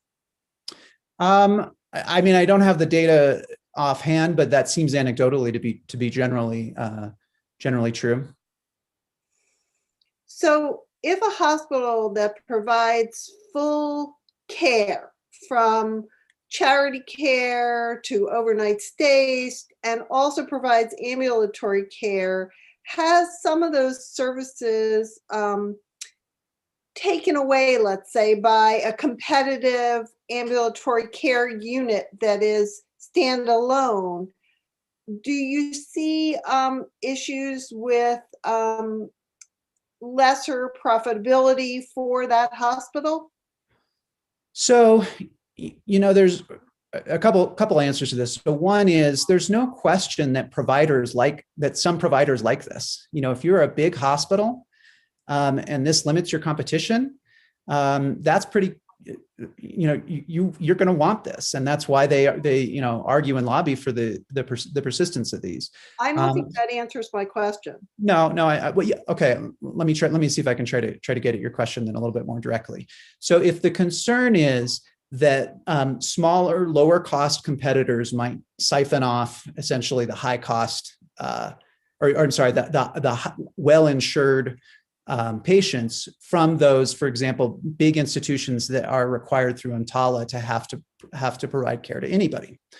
Is that essentially your concern? Yes. Okay. That is my concern. Okay. So a couple of things. One, if that is the case, there is a much more direct way to ensure that hospitals that have to provide care through EMTALA are reimbursed. And that's simply just to require taxpayers to reimburse them. That's what many states do, many non-con states do. You asked, for example, earlier, if there are states that have repealed con laws, what other regulations they have. Well, quite often they simply just reimburse the providers for providing charity care. One of the things I'd note is that con is sort of a Rube Goldberg solution to that problem. Essentially, it's saying we're worried about making sure that an underinsured person, receives care. So in order for A to receive care, we're going to give the monopoly to B in the hopes that B will charge C, who's perhaps well insured, a higher rate, and then somehow transfer the profits, make low cost care available to A. That sort of very complicated Rube Goldberg scheme doesn't seem to work. And that's why when you compare the provision of charity care in con states relative to non-con states, you actually see no statistically significant difference. But you just stated that charity care is required by EMTALA. Correct. So this is not a solution to the problem of reimbursing charity hospitals for charity care. It simply doesn't show up in the data. The science don't support the idea that creating a monopoly somehow leads to greater charity care for low-income populations. But that's not the issue. The issue is whether or not the hospital will have less funds available or fewer funds available. So that gets to my first point. The fact that hospitals want this does suggest that they profit from it. But our goal should not be protecting the profits of hospitals. It should be protecting patients, especially those who are uninsured or underinsured. And that's why this is such a concerning issue, because it does clearly limit care for vulnerable populations, for low-income populations, for communities of color, and in the case of Maine, for those who need psychiatric care or drug and substance abuse care. So creating a monopoly that increases the profits of a big hospital but harms those types of patients, it doesn't seem to serve the public good. I understand what you're saying, but I in some ways disagree with what you just said and don't think that the evidence necessarily bears that out. And I also have some questions that I'll get back to after I turn to other members of my committee regarding what might be intervening variables in terms of what you described as a result of the 10 states with no certificate of need laws. So I am concerned about what intervening variables can be made. But if you'll hold off on answering that, I'm going to turn to Representative Quint. Sure. Thank you. Thank you, Madam Chair, and thank you for being here. I know that we've just been discussing the larger hospitals and the potential for profit or not, and having bills offset just by the number going in. But I'm from a rural area, and much of Maine is rural. And I think that that is something that is left out a lot. We have to travel quite a distance, 2 hours, to get to the nearest larger hospital. So what do you think the effect is for the con regulation for the rural areas and what can be done about that. Thank you. Thank you so much. So I mentioned the evidence that the states without con laws, and there's 15 states actually, comprising 14% or about 40% of the US population. I mentioned that there are 30% fewer hospitals and about 14% fewer ambulatory surgery centers. We actually have a study that looks specifically at rural hospitals and rural ambulatory surgery centers. And we find that not only are there fewer overall hospitals and ASCs, there are also fewer rural ambulatory surgery centers and rural hospitals. Again, actually the numbers are comparable, about 30% per capita fewer hospitals and 14% per capita fewer ambulatory surgery centers. Also, as I mentioned, patients do drive longer distances to obtain care in certificate of need states relative to non-certificate of need states, and they're more likely to leave their states in search of care. Do you have a follow-up, Representative Quint? You're on mute. Yeah, there we go. Sorry about that. I keep hitting it and I'm muting and unmuting myself. I'll get it. But thank you for bringing that forward. I think that sort of hits on what I feel the problem is in our area, because for MRIs we're often having to wait. And some people will actually drive the 2 hours to get to Bangor in order to have it done sooner, maybe within a week time span instead of 2 or 3 weeks for services. And so I was just, thank you for bringing that information forward, because I often feel that when we're talking about regulations, the bigger cities have more of a voice. And I feel that the rural areas get left out a lot, but we definitely have a need and we have high wait times compared to other areas. So thank you. Okay, Representative Quint. And now Representative Blyer.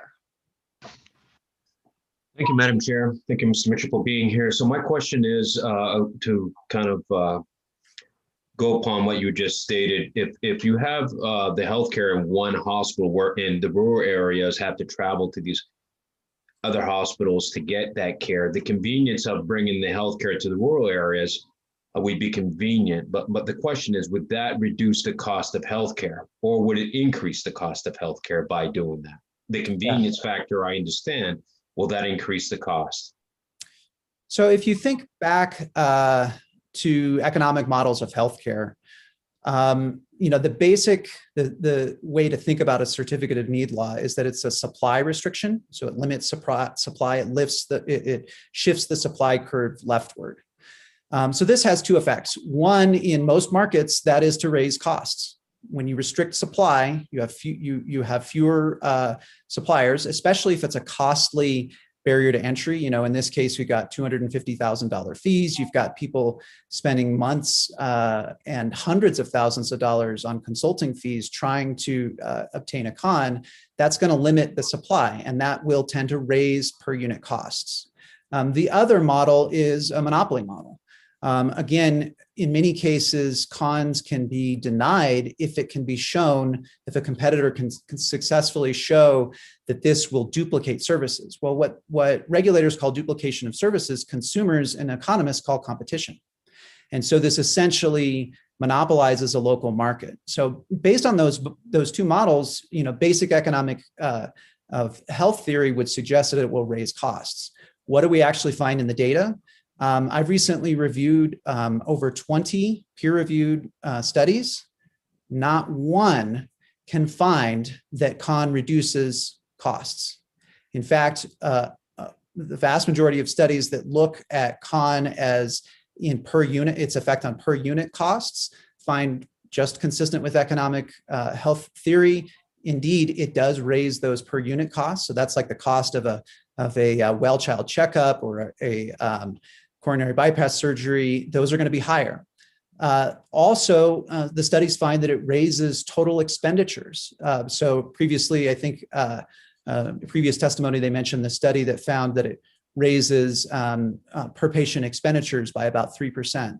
That is, those empirical findings are entirely consistent with economic theory. Representative, are you all set, Representative Blyer? Could I follow up, please? Yes, please. So if that theory is correct, though, in the state of Maine, I think we do have a problem with doctors. So the place where you're getting your statistics on your surveys per se, are they in areas where doctors are plentiful to come up with those statistics?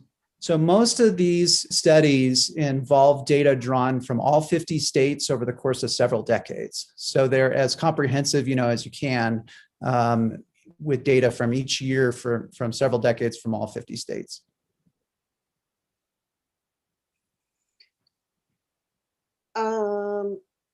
Thank you. I will turn to Representative Matheson.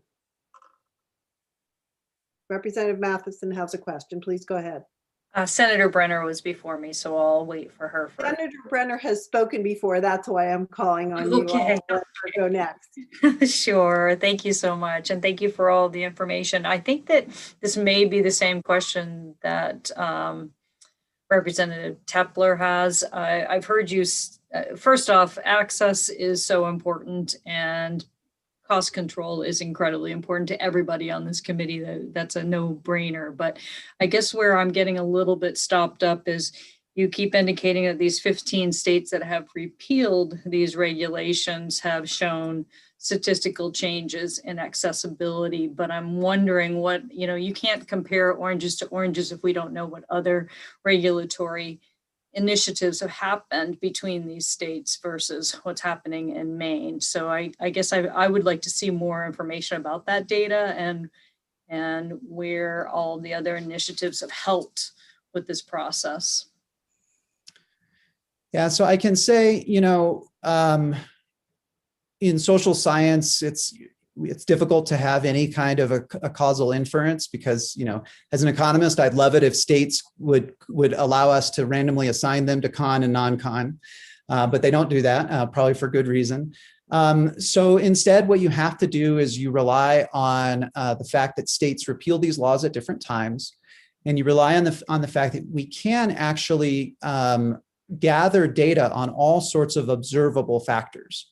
So the studies that yield these results are drawn from regression analyses that control for things like per capita GDP, unemployment rates, the health, in many cases, the underlying health status of the populations, the demographics of the populations.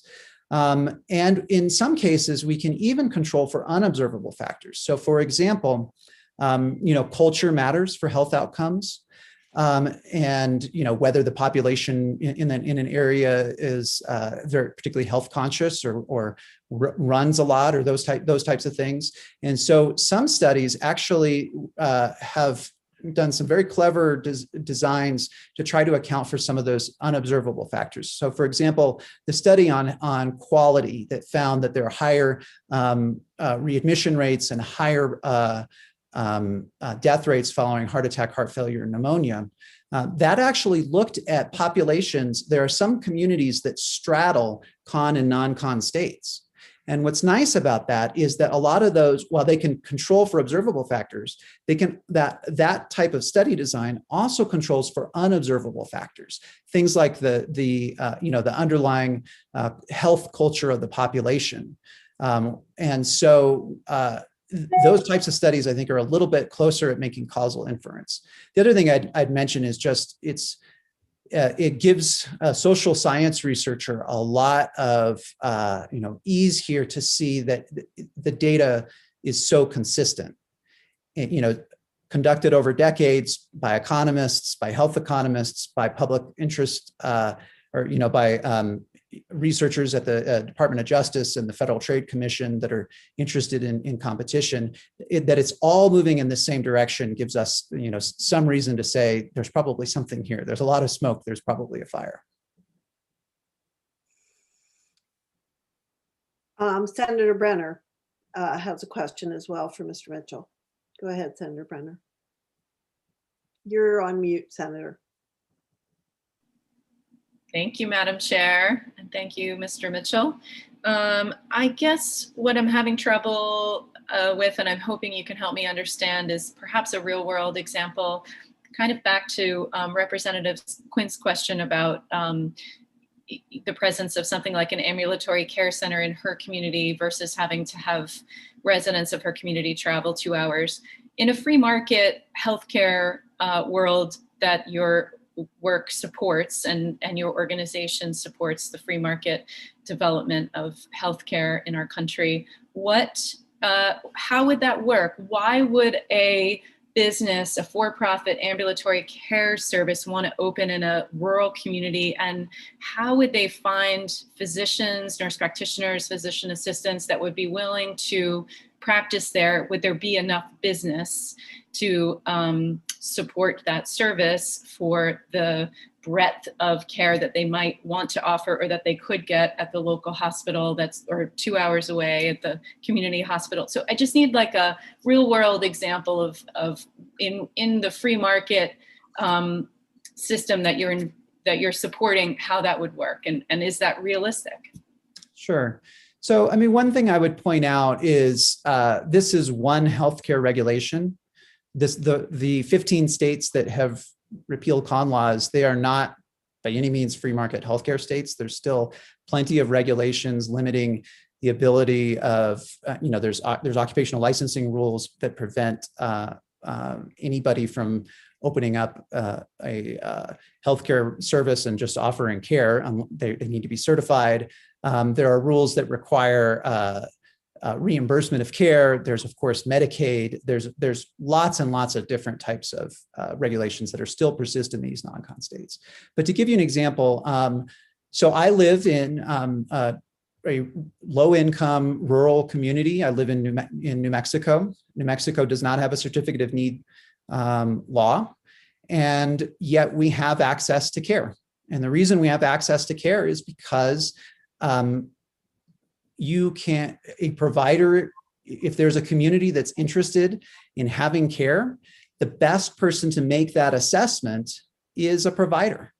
It's very, very difficult for a regulator to plan out and think through and gather all the information about what a community might need. So the organization that's going to be in the best position to make that decision is the one that's really putting their own financial stake on, they have some skin in the game. So let me give you just a quick example of how things can go wrong. One of the most common ways that a state regulator will assess need is they will look at the percentage of occupied beds. Well, this is a problem. So because they will say they might deny a new application if they see that a lot of that there are a high number of unoccupied beds in a community. They might say, well, that's evidence that the community doesn't need this service. So there's two problems with this. One, consumers can react to this, right? So if my wife, for example, is pregnant and we are wanting to do some research and make sure that there's a neonatal intensive care in case there's something that goes wrong and she's going to have, go into premature labor. We're going to know whether or not the local hospital has a neonatal intensive care unit, and therefore we're not going to go there seeking care, right? So we're not going to become a part of that statistic that the regulator would rely on. But secondly, it also has a perverse incentive on the actual providers. So if let's say I'm a provider and I know that my competitor might be denied their con if it looks like not many of my beds are occupied, that gives me an incentive to make sure my beds aren't occupied, to make sure that I don't offer care to people who need it. It also gives me an incentive to increase my beds any way I can, which is exactly to make sure that they stay unoccupied, which is exactly the opposite of what con is supposed to do, which is discourage the acquisition of unneeded medical equipment. So, basically, in answer to your question, people react to incentives. And if there's a community that needs care, providers are going to be in the best position to assess that, not regulators. Follow up, if I may, Madam Chair? Yes, please, go ahead. So in your rural New Mexico communities, it's a for-profit, it's nonprofit, it's federally funded, it's Indian Health Services. Who's offering? I believe it's a county supported. I think it's a county care. And okay, thank you so much.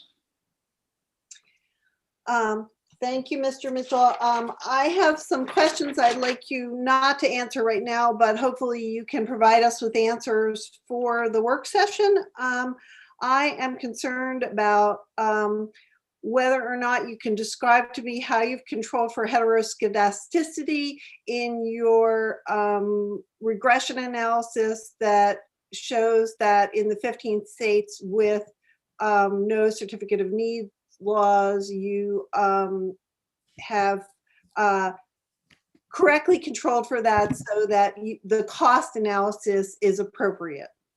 And then the other question I have is about whether or not in your description of supply restriction as a result of CON, you were addressing healthcare as one market or multiple markets. So those are some issues that I think are probably a little too wonky for us to get into right now, but they are concerns I have about your research and its perspective. So I'd appreciate some answers for the work session on that. Oh, and I do see one more question from the committee. Representative Evans. Thank you, Madam Chair. One thing I think we have to kind of remember with CON, we're not necessarily talking about building new hospitals. Right? The range of that could be from an ambulatory care center to get back to what Representative Quint was mentioning. All facilities, all hospitals, especially in Maine, rural hospitals, don't supply all the services in those local areas. So say, for example, orthopedic ambulatory. Representative Evans, what's your question for Mr. Mitchell? I'm not having a question. I'm making a statement. Okay, generally speaking, Representative Evans, that's not permitted at this point in a public hearing. We are. It has to do with the question that you had proposed. I asked Mr. Mitchell to provide me with some information for the work session. Yeah, but my point is that I would like for us to consider that we're not talking about just new buildings or infrastructures. As Representative Quint had noted, in her community, all services are not available. So this is where the CON limits the ability for that rural area to obtain the services that it may need in that community. Thank you.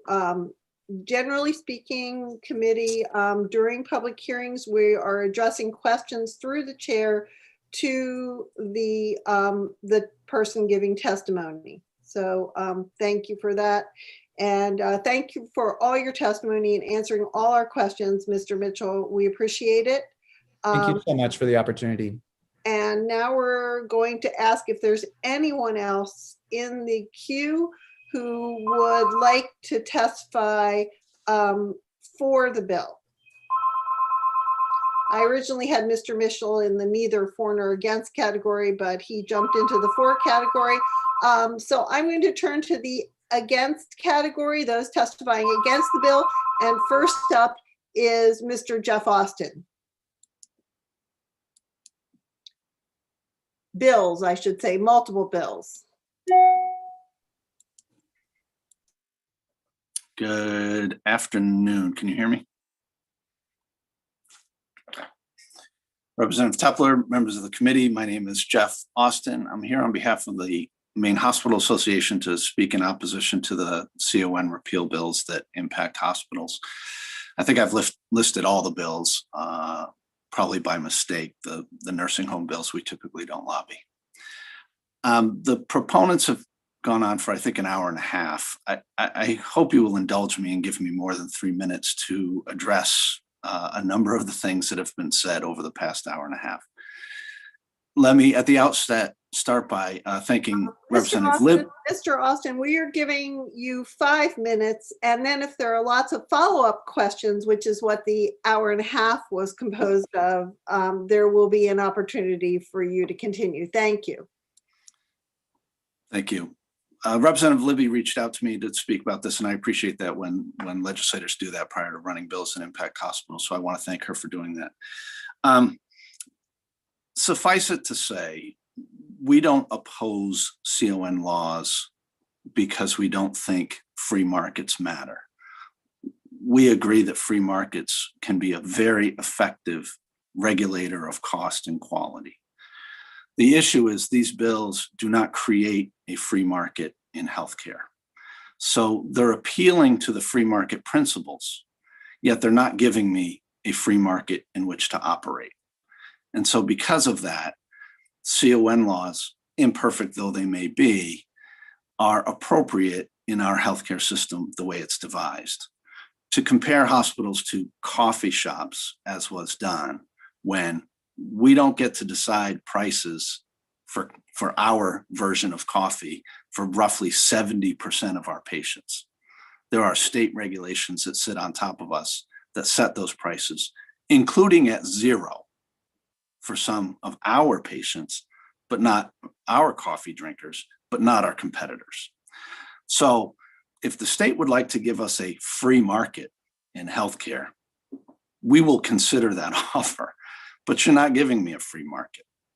My competitors don't have to provide mandatory charity care to everyone below 150% of the poverty level. We do. And on and on and on it goes. So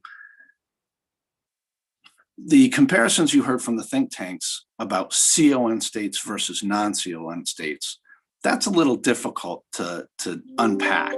It's very difficult to compare one state to another state versus a multitude of states versus another state, and then say it is this one policy difference that explains the data differences. Not fair. They pointed to quality. We will hang the outcome of this bill on a comparison of Maine healthcare quality to any other state in the country. You pick the quality metric and the quality assessor, Maine will come out in the top 5 as a CON state. I don't know about other CON states and their quality, but I am very confident that if quality is your concern, you have no need to oppose CON. And there are just so many things that were said by the proponents that I would like to address. I don't know if DHHS is testifying. They have a CON unit.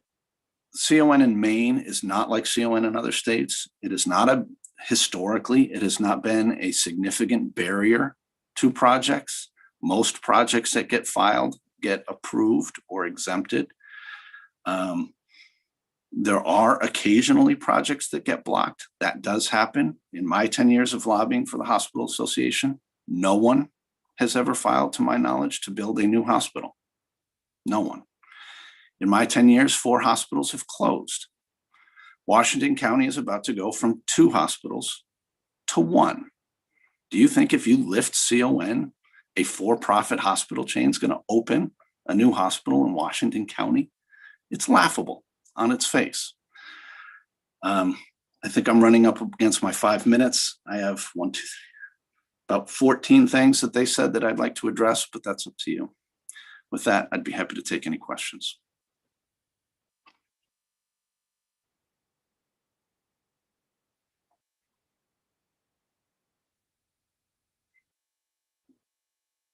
I don't know if someone's speaking. I can't hear anything. I apologize. I accidentally muted myself, forgot to unmute myself. I'm sorry, Mr. Austin. Thank you for your testimony. And Representative Brooks, I believe, wants to ask you a question. Yes, I'm very interested in rural hospitals as well. And I've been concerned about the rural hospitals do have to supply charity care and accept Maine care and Medicare. And I really believe that primary care providers and comprehensive care is important. Could you speak to that more? Yeah, the irony is CON among our rural members is kind of a shoulder shrugger. It's not much of a factor in rural Maine because nobody's seeking to go there. You could lift CON, and like I said, Nobody's going to build a second hospital in Washington County. The second hospital in Washington County right now just emerged out of bankruptcy, and thanks to the other hospital who's going to try to absorb its services and keep some services going. What happens when you lift CON is the wealthier, more densely populated areas, there's a rush of investment there. There's not going to be a rush of investment in rural Maine. One of the gentlemen commented about psychiatric services being blocked by CON. I have no idea what that means in Maine. Good luck finding pediatric or adolescent psychiatric services in Piscataquis County. If you're an adolescent psychiatrist, you can go open services today. CON doesn't block that. The lack of that service in Piscataquis County, and the hospital is the only provider of that service in that county, is because the market doesn't want it. They don't want to provide that service. It's Medicaid money. Most of those kids are on Medicaid, and Medicaid money isn't very good. So if you want to be a rural adolescent psychiatrist, you got to make a go of it on Medicaid money. CON isn't blocking psychiatry from that county. Dollars and cents are. Our members step in as best we can to fill that void, and we use our profitable services such as they are to create that cash to provide money-losing services like adolescent psychiatry in rural Maine. CON's not a barrier to that, and I don't know where that's coming from. So increasingly, there was a comment about systems. Increasingly, the money from urban, more profitable parts of Maine are being run through systems to subsidize and keep alive rural healthcare in Maine. So it's the competition and the loss of revenue in urban centers that will actually impair a lot of, although not all, a lot of the rural providers in Maine. Their partners through systems in the urban centers, at least in the way the economy is today, is what's helping keep them alive. So allowing for-profit hedge funds to come in and build competitive centers and siphon off the money, okay, but that's not going to help rural Maine. It's not going to help urban Maine, quite frankly. Happy to take a question. Thanks, Representative Brooks. Okay, Representative Bleier, please go ahead. Thank you, Madam Chair. Thank you, Mr. Austin. I appreciate your enthusiasm when you speak. So after that comment, I guess these bills are intended to get rid of the CONs. And although you were speaking against that, there's a sense from that I'm getting from you that you really don't care if we take them away or keep them. Would that be correct? No, that was specific to the rural aspect. They kind of laugh. They're like, we'd welcome investment in rural Maine. There just isn't. CON's not the barrier. Reality's the barrier to investment in Washington County. Reality's the barrier to psychiatric services for kids in rural Maine. It isn't CON. They kind of laugh at it.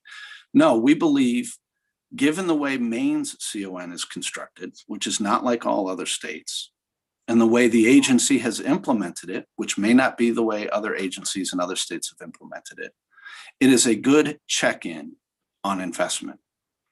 It has not historically been a block. Most projects get through.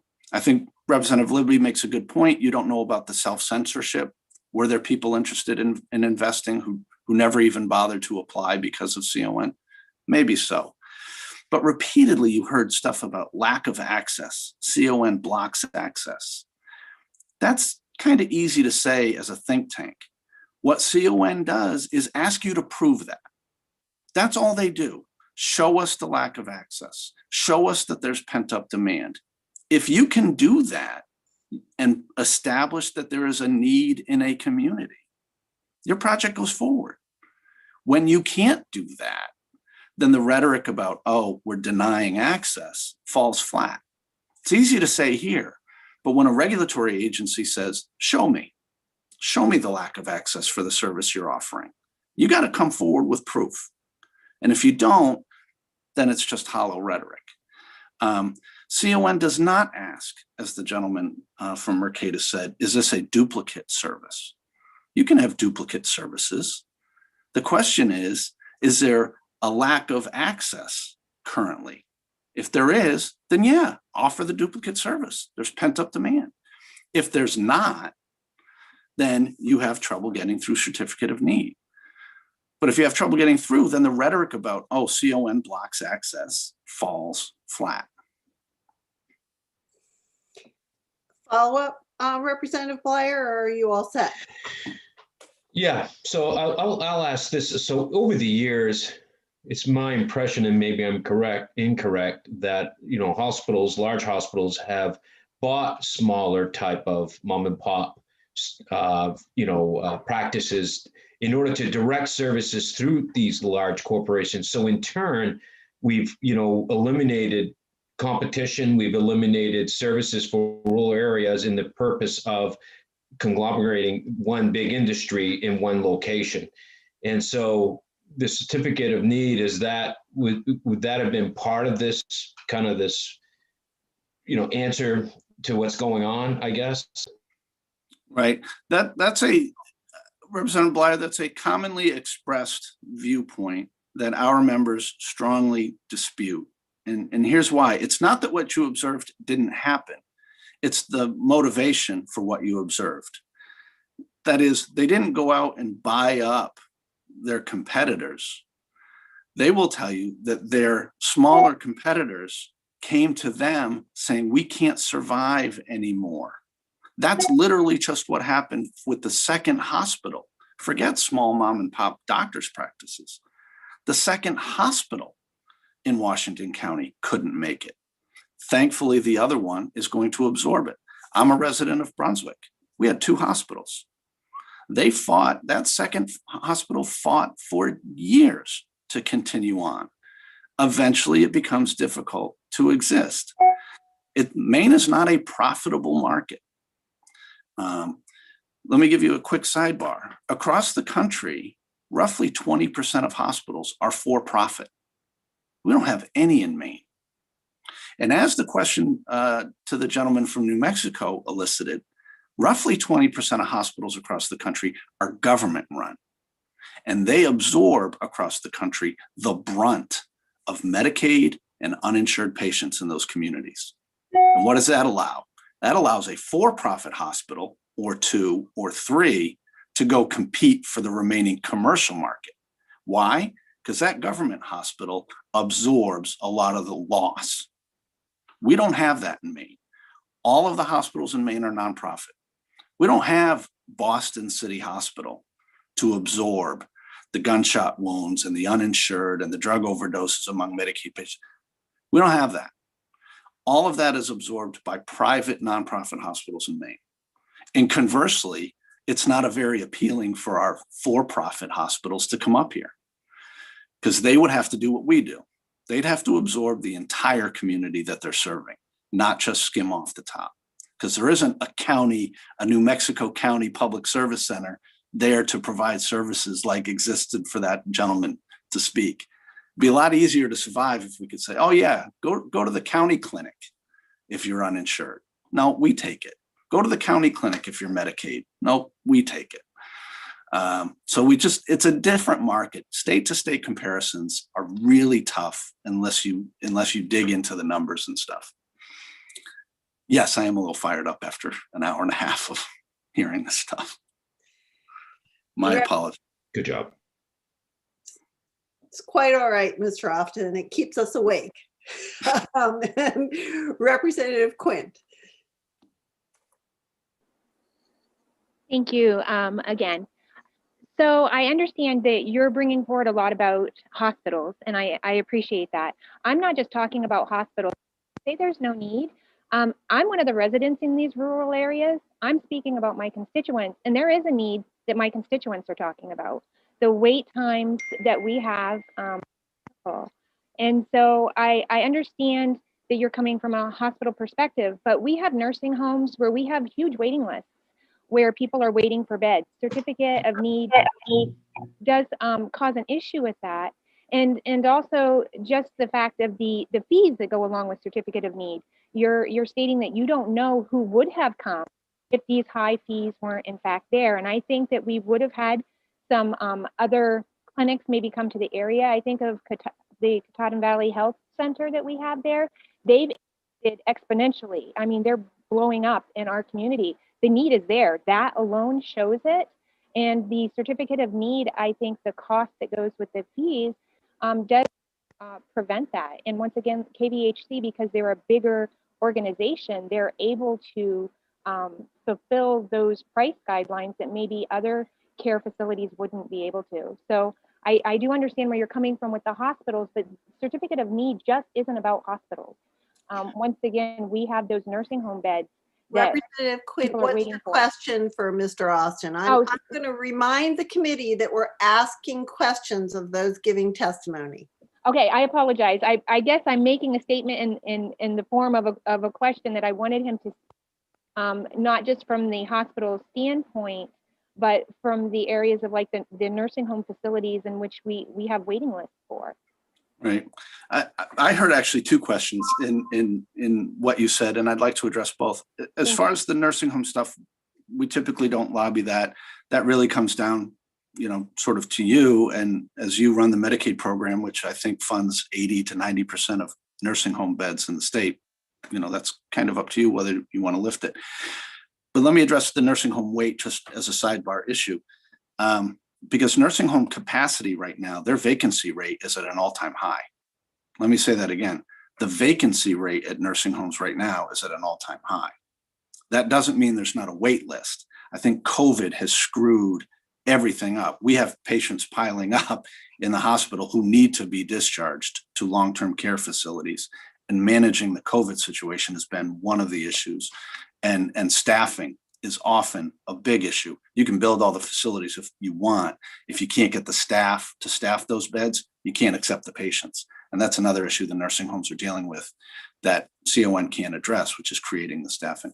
But as far as the smaller community players and not just hospitals, we supported in 2011 the last round of significant increases in the exemption thresholds.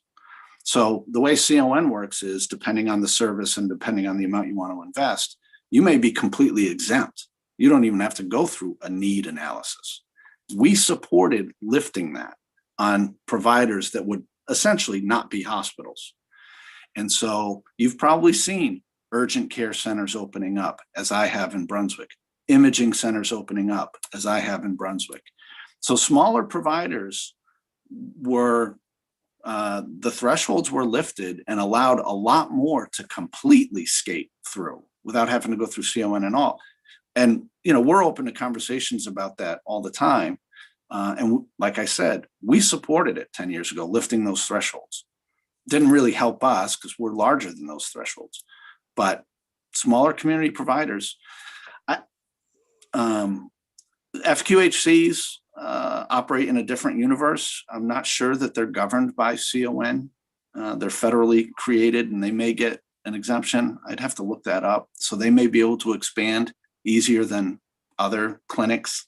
But that's not typically our issue. And let's look at the thresholds if that's something you think is an actual barrier.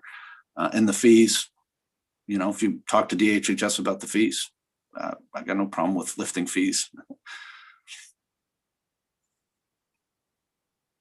All set. Okay, Representative Quinn is all set. Representative Brooks has a question. Go ahead, Representative Brooks. I had another question. Another concern I have sometimes is that complications do happen during procedures. So one of my concerns is I know that some states, and I believe we have it, I could be wrong about this, but like if somebody does a cardiac catheterization, you need to have a surgeon in the same location. I don't know if that's the case, but I know that I've come across that before, that if somebody's having a cardiac catheterization, you need to have the backup in case there's an emergency during the procedure. And I think of like the reimbursement for procedures is really high, a lot higher than mental health care, a lot higher than substance use disorder, a lot higher than primary care physicians. So I remember being encouraged to learn a procedure, and that can be billed more. And that's another thing I worry about is the trade-off between having a less expensive procedure done away from the hospital setting. Like I know my father, for example, would definitely look up the price comparison. If he could go to Boston and get a colonoscopy for less out-of-pocket expense. Rep Brooks, I have Oh, to, sorry. I have to Ask a remind question. you as well. What's the question? Yes. I apologize. I'm sorry. Is there any quality measures that you can bring back for the work session, or other people that could bring back those concerns? I don't know how. Yeah, I'd have if that's to been look. addressed in other states. I don't know. I know we do a lot of quality data reporting. I'm not sure how much of that quality data reporting is now trickled down to ambulatory surgical centers so that you can make that kind of comparison. I don't know that we have a concern, given that we believe Maine is a pretty good regulator. There's a fair number of regulations in place. So any surgical center that could get built in Maine, I have confidence would be a safe and quality operation. No pun intended. But I don't know that the quality data is out there on surgical centers like it is for hospitals, but I'll try to find what I can.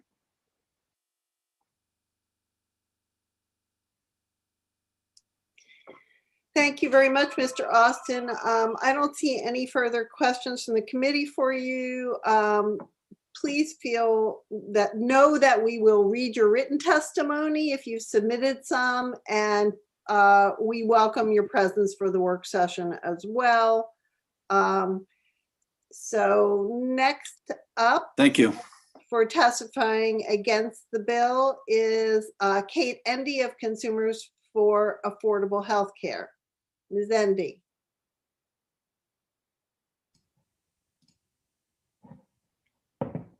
Welcome, Ms. Endy. Thank you. Senator Sanborn, Representative Tepler, members of the committee. Thank you for the opportunity to address you today in opposition to LDs 927, 931, 932, 935, and 1004. My name is Kate Endy, and I'm the Policy Director for Consumers for Affordable Healthcare, a nonprofit, nonpartisan organization whose mission it is to advocate for access, affordable, quality healthcare for all people in Maine. I'm sure we all agree that cost containment is a critical aspect of any debate over healthcare and healthcare coverage in Maine.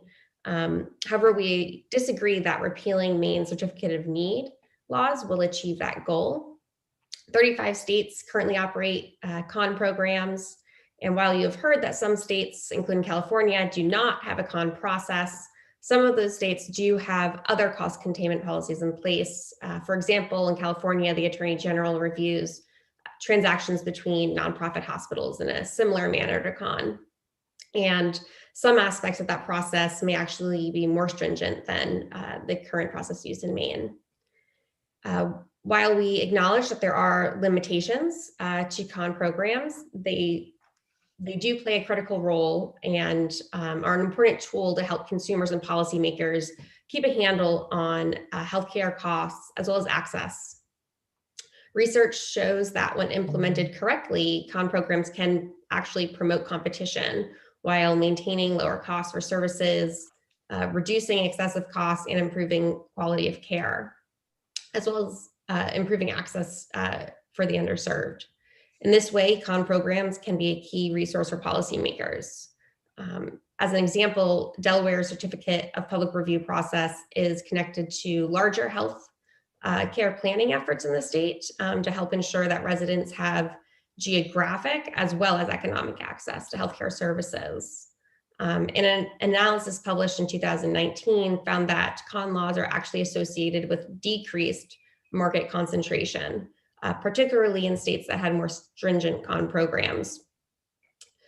There's no silver bullet that's going to solve the many problems that Mainers face in obtaining affordable health care, but we don't believe that eliminating one of the only mechanisms for cost containment without another policy or program in place is going to improve access or lower costs for Maine people.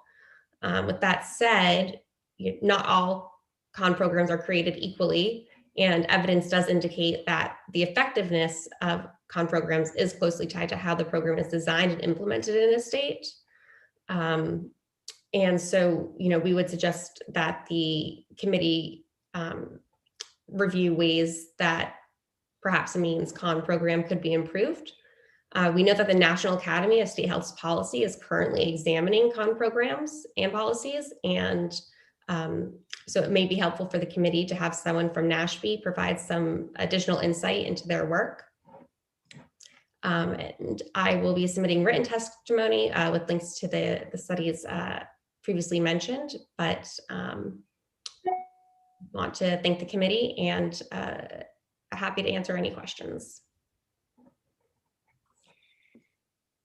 Thank you, Ms. Endy. And I see that there is a question from the committee, but I want to be sure that we receive that research, because when there's rivaling research, it's helpful if we have both sides of the picture.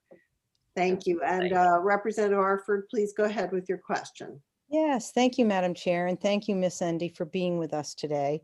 We've heard quite a bit of discussion about how the presence of the CON laws has acted to limit physical access and economic access to healthcare services statewide. You just testified that, in fact, that has not happened. Could you tell us, could you speak just a little bit more to that? So the analysis I mentioned was published in, I believe, 2019 in the Health Economics Policy and Law Journal. And it showed that certificate of need programs actually were more successful at reducing what I think they refer to as, predatory expansions. So, having existing healthcare systems expand into areas and, overtake other practices rather than preventing new competitors from entering the market.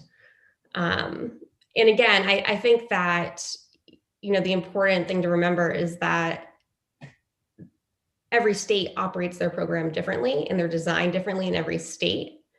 And so looking at ways to make the program the most effective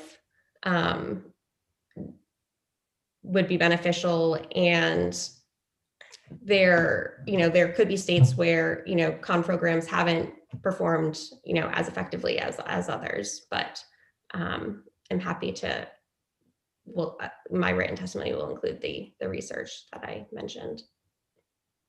Thank you. Thank you. And are you all set, Representative Arford? Yes, I am. And thank you very much, Ms. Endy, for your response. Thank you. Representative Morris, please go ahead. Yes, thank you, Madam Chair. Thank you for being here, Ms. Endy. Can you just, on the study you just referenced, 2019, that talks about, can you just tell us a little bit about that organization? I think you said it was the economics or? Well, that was the journal. I believe it's published by Cambridge University Press, but can obviously include more information in my written materials. Okay, yeah, I'd just be interested in knowing more about who did the study and similar along what the Madam Chair asked earlier of the Institute for Justice, just figuring out the ideological bend on them as well. Absolutely. And again, I would just say that, in, the materials available, from NASHP, they do recognize that the effectiveness of programs, depends on how it's, designed and implemented, and they may be able to provide some, additional insight into what some policies would be more effective than others. I just want to mention, Representative Morris, that the journal that Ms. Endy is referencing was also referenced by Mr. Miller from the Mercatus Center, I believe, with another article from actually, I think, a bit earlier. Yep. Thank you. Any follow-up, Representative Morris? No. Okay, thank you. Representative Connor. Yes, thank you, Madam Chair, and thank you for your testimony, Ms. Endy. I greatly appreciate it. I have two questions, if you don't mind, Madam Chair. Go ahead. One is, you had mentioned, Ms. Endy, you had mentioned that con laws can promote competition. Were you referencing that study, or do you have other data that shows that? And if so, can you elaborate on that? And then the second question is, you also mentioned that con laws they have cost containments in it. Again, is that the same thing? Are you referencing that study, or do you have data that you can elaborate more on that as well? So in terms of promoting competition, I was referencing that study. And I think that there are additional data to suggest that, and you know, if implemented effectively, that it can be a useful tool for cost containment. But again, we'll provide that source in my written testimony. Okay, thank you. I just wanted to see where that was coming from, Madam Chair. Thank you. That's all I have. Thank you, Representative Connor. Questions? Any other questions from the committee? Seeing none, thank you for your testimony, Ms. Endy. And next up, testifying against the bills is Ms. Katie Fulham-Harris of Maine Health. Welcome, Ms. Fulham-Harris.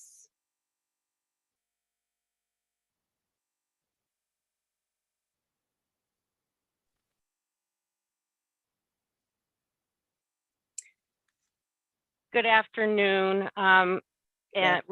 I believe Senator Sanborn is with us, and Representative Tepler and members of the committee. I am Katie Fulham-Harris with Maine Health, and you have been through a lengthy hearing, and I am not going to repeat any of the information that you heard from Mr. Austin, who did an excellent job sort of discussing our concerns related to these bills. The one point that I would like to make that has not been mentioned is regarding payment reform.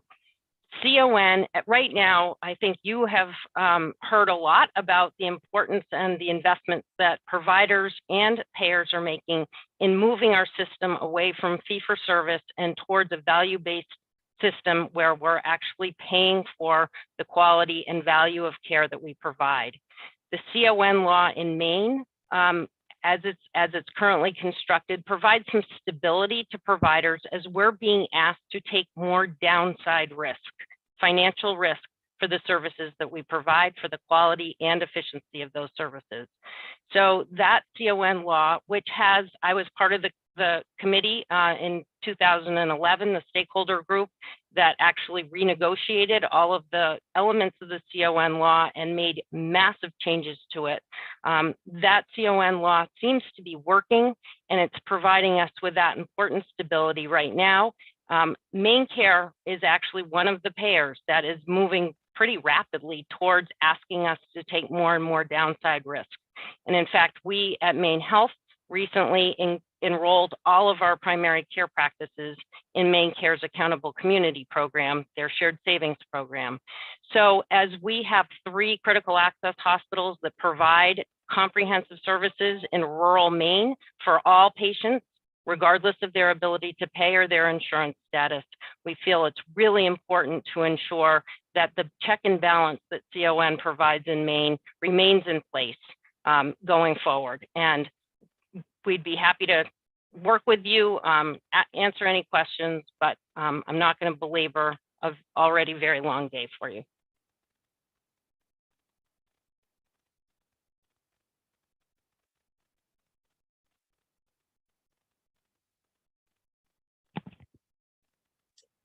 Oh, you're muted? I'm sorry, I was muted again. Muting and unmuting is confusing, but thank you for your testimony, Ms. Harris. And I do see a question from Representative Morris. Yes, thank you, Madam Chair. Thank you for being here today, Ms. Harris. I'm just looking at your written testimony that you provided. The last statement you make says, if it ain't broke, don't fix it. Yep. But I would say about a year ago, I guess we're coming up on a year, the governor in an executive order did issue guidance allowing hospitals and nursing homes to apply for emergency CONs and to increase their bed capacity So during this pandemic, isn't that to some degree an admission that the system is certainly in need of some reforms, if not a repeal? Representative, I appreciate the question, and I would say that in no way is it an admission that the system needs reforms. Instead, we faced a situation the likes of which we hadn't seen in over 100 years in the state, in the nation, and the world, actually, related to the need for hospital beds.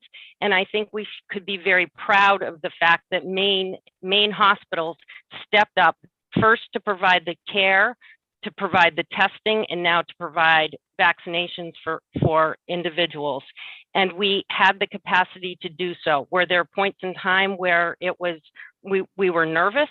Absolutely. But the good news is that we actually were able to continue providing incredibly high quality care that Mr. Austin referenced, and to do so without massive expansions, without moving into civic centers, and without having to build new structures to support the patient need. So I would disagree that by issuing that order that there's any suggestion that there is a need for dramatically increased bed capacity in the state.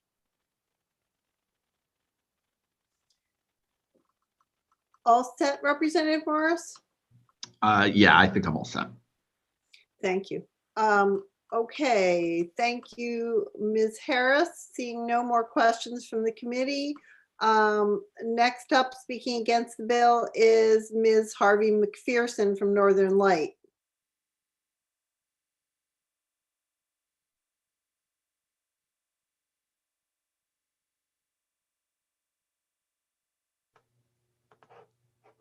There. Good afternoon. Good afternoon, Senator Sanborn, Representative Tepler, committee members. My name is Lisa Harvey McPherson, and I am here speaking in opposition to all of the bills on behalf of Northern Light Health. My colleagues, Katie and Jeff, have done a good job. I'm going to try and add information and also express strong support for the great information that they have provided. You've heard about states that have CON and states that don't have CON. Today, 35 states do have CON, and I included with my testimony a map from the National Conference of State Legislators, so you could see what states have CON, what states don't, and what states have some version of CON. I have been in this policy space, for a long time, and I've worked in arenas where Maine has had very stringent certificate of need regulation. And as you heard, in 2011, we had significant change in that certificate of need regulation. And what the goal of 2011 was is part of the conversation we're having today. How can we stimulate competition, allow smaller providers freer access in the market, and achieve the policy goal of rigor and oversight on the hospital side, but yet allowing them some flexibility too. And we achieved that by lifting the threshold. So there's a lot of activity that you wouldn't see in CON, but yet there's the right balance of scrutiny on hospitals and hospital resources in the projects that we put forward. And that's what was achieved with the 2011 changes. We haven't had a lot of discussion about nursing homes. I want to update you on kind of the lay of the land in nursing homes. It is not a certificate of need that is the barrier to expanding nursing home beds in the state of Maine. When we redesigned the nursing home infrastructure in the 90s to reduce our reliance on facility-based care and increase our capacity on home and community-based services, we put in a standard of Medicaid neutrality and the amount of money that the state will pay for facility-based nursing home care. It's that Medicaid neutrality that limits Medicaid bed expansion in the state of Maine. The enforcement is through the CON process, but it's the Medicaid budget that would need to be addressed, as well as a statutory change to actually increase the number of Medicaid beds, nursing home beds in the state. It's not CON, it's simply the mechanism to enforce the law, if that's clear. On mental health, I was astounded to hear people who are not from Maine express that CON is a barrier to our mental health challenges. What we have watched in Northern and Eastern Maine is because of the Medicaid financial challenges and low reimbursement, we have seen provider after provider leave our rural communities, and Acadia Hospital backfill that service need largely with telepsychiatry to make sure there's access to mental health services. It's a reimbursement problem. So when you think about certificate of need, the balance was we have significant governmental payment in terms of MaineCare's interests and Medicare's interests. But representing MaineCare's interest in the cost of healthcare in Maine is in part why we've kept the certificate of need program and tried to encourage competition through higher threshold capacities in markets where that can occur.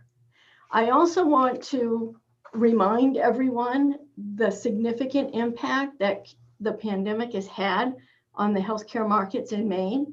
You know, for Northern Light Health, even with $88 million in CARES provider relief funding, we still finished our fiscal year end in September with a loss of $82.6 million.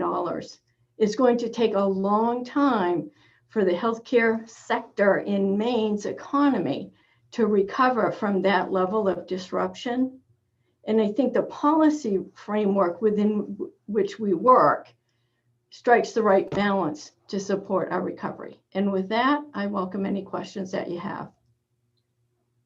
Questions from the committee for Ms. Ms. Harvey McPherson. Yes, Representative Connor, please go ahead. Thank you, Madam Chair, and thank you for your testimony, Ms. Harvey McPherson. My question is, if con laws were not on the books right now, could Northern Light and other facilities still operate within the bounds of con law if they so choose?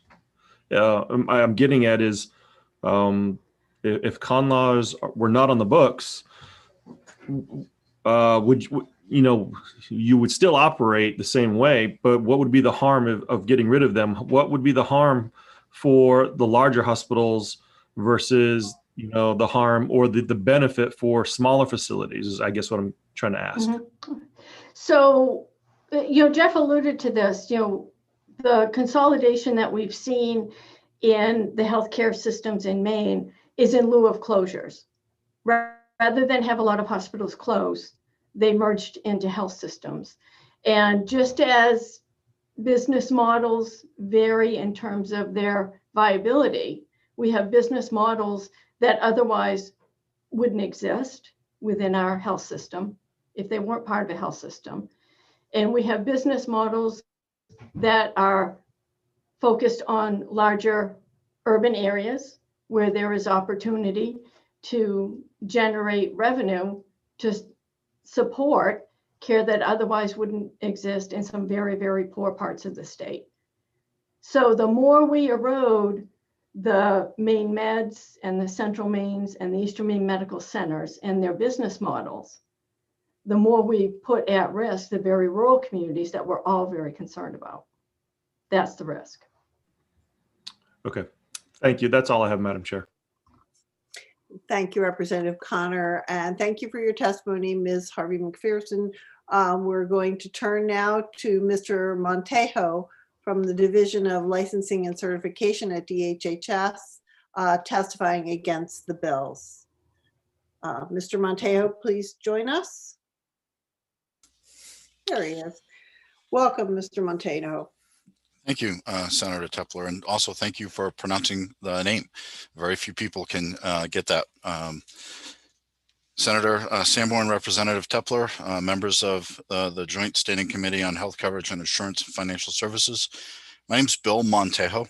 I'm the Director for the Division of Licensing and Certification within DHHS. The Certificate of Need Unit is part of the healthcare oversight, which is within our organization.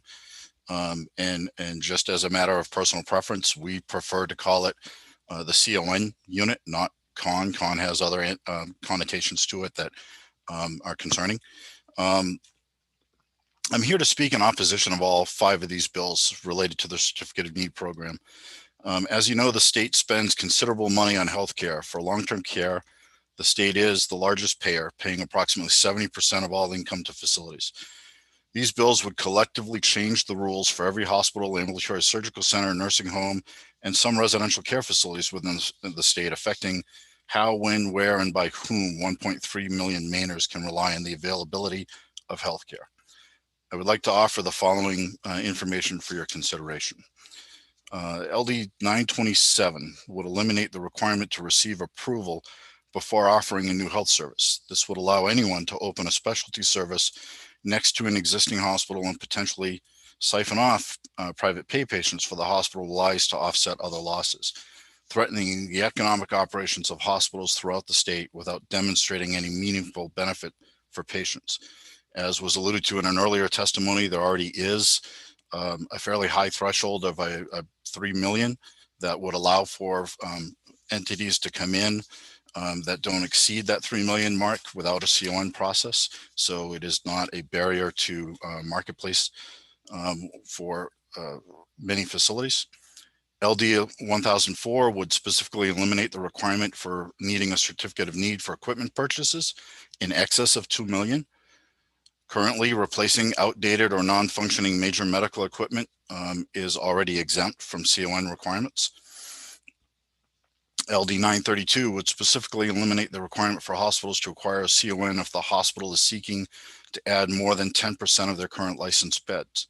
You've already heard people give testimony about in the past year, we have approved emergency CONs for temporary bed increases in capacity in anticipation of COVID-related issues. And hospitals already have the ability to increase their bed capacity up to 10% a year without going through a CON review process to meet needs.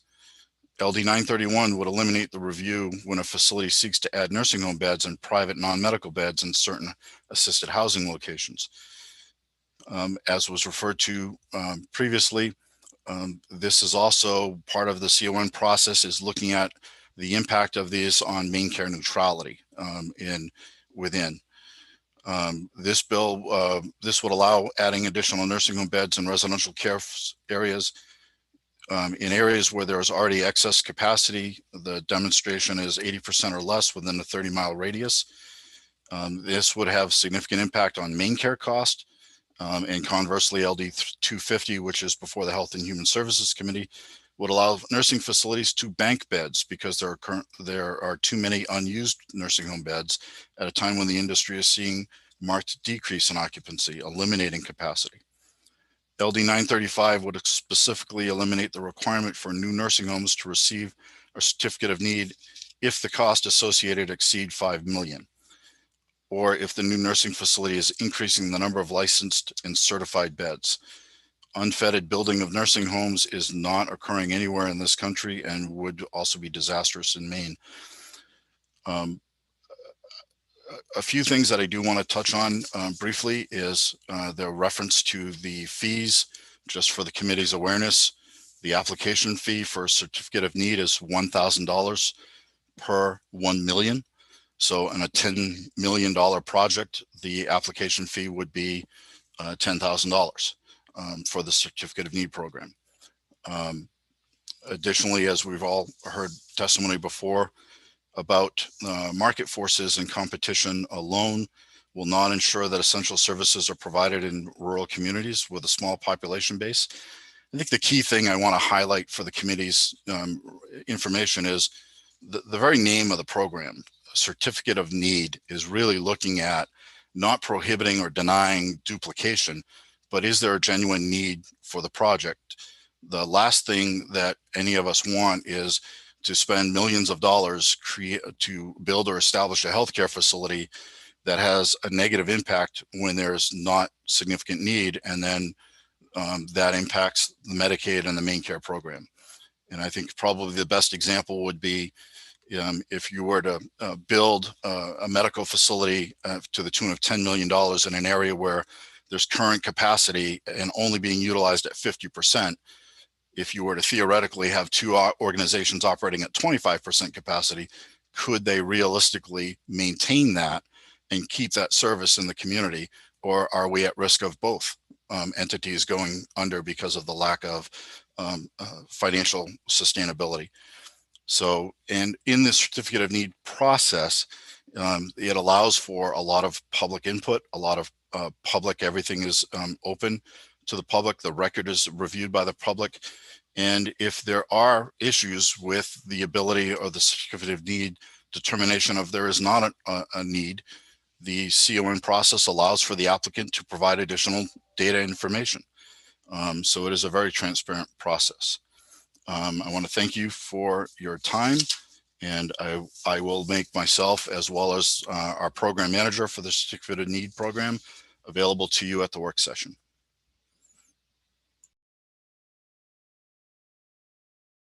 Thank you very much, Mr. Montejo. And now I'm looking to questions from the committee. And first up, I see Representative Matheson. Thank you very much. And thank you for your testimony. I just wanted to get some specifics on your department, if you don't mind, since I'm not familiar with how it works as well as you are, obviously. If you could just give me an indication of how many certificates of need you typically get in a year, how many people are working in your department, and what's the average time frame for somebody to get that certificate of need authorized? I certainly, Representative Matheson, the certificate of need unit within licensing is primarily 2 staff working in that unit that do the analysis. I cannot off the top of my head give you the number of projects that we review. However, all of our projects and the documentation related to them are published and posted on our website. And so you can see current projects that are under review, as well as past projects. That information is publicly available on the division's website. All set, Representative? Thank you. Okay, any other questions from the committee for Mr. Montejo? I have a question for you, Mr. Montejo. You can probably answer the question we asked a while ago. Do federally qualified health centers go through the CON process? No, they do not. Federally qualified health centers are not subject to CON review. They follow the federal process. And the other thing, Representative, if I could add, is there was some concern about rural hospitals and the expansion of services. It's not so much, it's not CON that prohibits expansion in rural areas, particularly critical access hospitals. They're limited by federal regulations on the number of beds to 25. During the pandemic, they've been allowed both by licensing and CMS standards to increase that limit. But there's also a federal requirement for critical access hospitals that says they cannot be within 35 miles of another hospital or facility. So if we have hospitals expanding healthcare facilities within that 35-mile range, it puts those critical access hospitals at jeopardy of maintaining that designation. Thank you very much for that information, Mr. Montejo. I also had a question about that Kennebec Valley Health Center. Is that an FQHC? I'd have to look that up, but it may be a rural health center, which are also federally certified and not subject to CON review.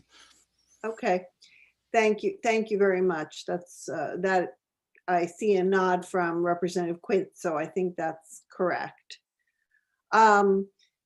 Representative Quint, please go ahead. I'm on. Yes, thank you. It's Katahdin Valley Health Center, just so that if somebody researched it, I wanted to make sure that I wasn't being inaccurate. If I said Kennebec, I definitely meant Katahdin Valley Health Center. But yes, that does come into play. And also, I just have a question because about the 35-mile mark. Once again, in our community, we're going pretty much over for myself to get from my house to a place that can do more advanced care. This is over 120 miles. So this isn't, the 35-mile mark isn't my concern. Even 45 miles would be better than a 2 hour travel in order to get there. So are what you saying is this all about just the mileage? Is that why you're saying that the hospitals aren't having competitiveness, because once again, what it means in my community is I only have one healthcare choice. That's it. I have to take it or leave it with the provider that's there, or I have to travel a great distance. And so that's my concern. I'm going into it, and my constituents' concerns, because they have spoken to me quite a bit about this. So it's not just the politics of it. This is real life people who are concerned about the care that they're providing and having competitive care available. So if you can just speak a little bit to that, if you're the right person for that question. Thank you. Some of it, Representative Quint, when I reference the 35 mile, it is if Hospital A and Hospital B are 75 miles apart, and Hospital B puts an outpatient facility within 20 miles of Hospital A, that's where that 35 mile, because now we're at jeopardy of creating an issue with federal oversight for the designation of a critical access hospital. As far as the utilization, it really is based on the sustainability of in the hospital, what it sees for the need and the ability. Many of the things that we have heard within licensing and not so much within certificate of need related to closures or loss of services, and particularly OB services from rural hospitals, has been the inability to attract providers and the inability to maintain provider proficiency because of the lack of patient volume. So that's a decision the hospitals make on, and some of it, as Mr. Austin had alluded to, is really related to staffing, the ability to attract physicians and providers. All set, Representative Quint? Thank you. And thank you for that information, Mr. Montejo. And I also want to say I apologize to Representative Quint because I got the name of the Catawba Valley Health Center wrong. You said it correctly before. Representative Arford, please go ahead. Madam Chair, and thank you very much, Mr. I'm going to try to pronounce this correctly. Montejo? Montejo. Montejo. Pronounce the J as an H. My father's Filipino. Thank you so much for helping me with that. But we've heard a great deal, and it's been a very interesting, productive conversation. One question I'm still not sure of. In the rural part of the state, in the upper northern sections of our state, or even other rural areas, is there anything, based on your knowledge of CON laws and utilization and the way the process works, that you see is acting as a significant barrier to services, needed and wanted services being offered to these communities? I'm Congresswoman Shelley Pingree. Representative, off the top of my head, I would have to say no, but I would like to speak with the program manager for Certificate of Need, who's been here much longer than I with that program, to see if he is aware of any. Thank you. All set, Representative Arford? Thank you. Yes, I am. Thank you. And I apologize for the disruption with my phone. Thank you very much for being here, Mr. Montejo. I believe I've gotten to the end of my list of those testifying in opposition to the bill. I don't know if there's anyone to testify neither for nor against the bill, but I will ask and wait and see if anyone wants to testify neither for nor against the bill. Seeing none, I will bring the hearing on LD 927, LD 931, LD 932, LD 935, and LD 1004 to a close. And the committee will announce the work session at a date to be decided, but sometime soon.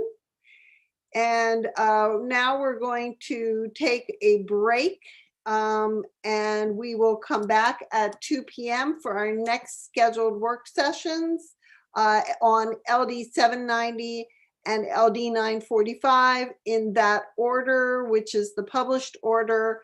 I've had no requests to change that order.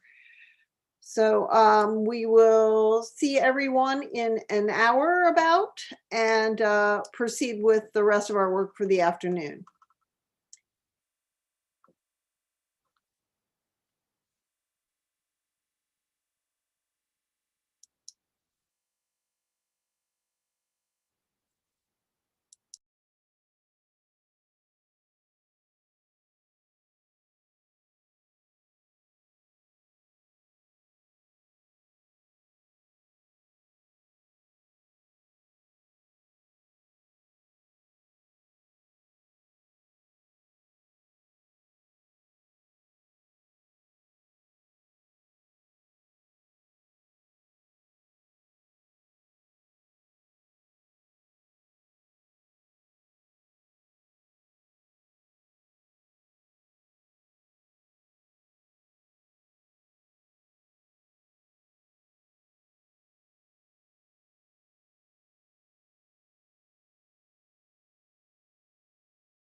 Okay.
Good afternoon. It's 2 p.m. I'm going to ask the committee to come back to join us in the panel so we can complete our work for the day.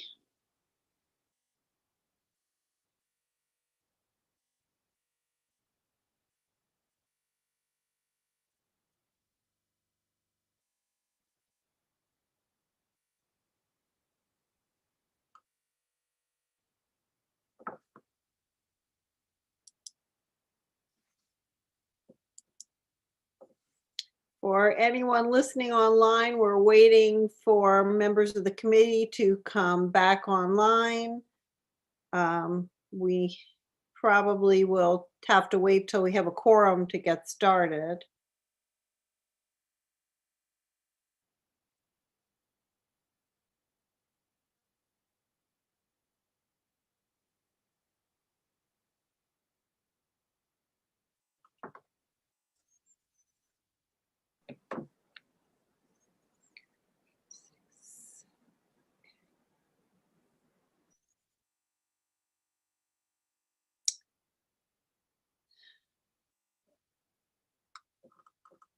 Colleen, just a quick procedural question. Sure. Can we start without a senator because this is a continuation of our? Yes, I think you can, but I see Senator Brenner, so Oh, Senator it's a Brenner. moot point, but yes, you could have continued, yes. Okay, thank you very much. I am going to get started then. Thank you for being here, Senator Brenner, so that we have a senator and there's no questions. And we're going to begin our afternoon with a public hearing on LD 790. And I see that our sponsor is in the attendee list. So could we please have Representative Dudera join us in the panel to present LD 790, an act clarifying patient consent for certain medical procedures. Welcome, Representative Dudera. Well, thank you. Let me just get myself working here. There I am. Here Hello. you are. Nice to see you. Hi. And let me just find my very quick, short testimony. Here it is. All right. Thank you guys for putting up with me here. Good afternoon, Representative Tepler, Senator Sanborn, if you're there on one of the squares that I didn't see, and members of the Committee on Health Coverage, Insurance, and Financial Services. I'm Representative Vicky Dudera. I represent House District 94, the towns of Camden, Islesboro, and Rockport. I'm here today to introduce LD 790, an act clarifying patient consent for certain medical examinations. Last year, I was very grateful when this committee unanimously passed LD 1948, an act to prohibit, except in emergency situations, the performance without consent of pelvic examinations on unconscious or anesthetized patients. A dozen proponents spoke, including medical students and representatives from the Maine Nurse Practitioner Association, Planned Parenthood, the Maine Osteopathic Association, Maine Medical Association, the Maine Coalition Against Sexual Assault, the ACLU of Maine, and more. There was no one who spoke in opposition, and the bill passed unanimously here and then in the House and Senate.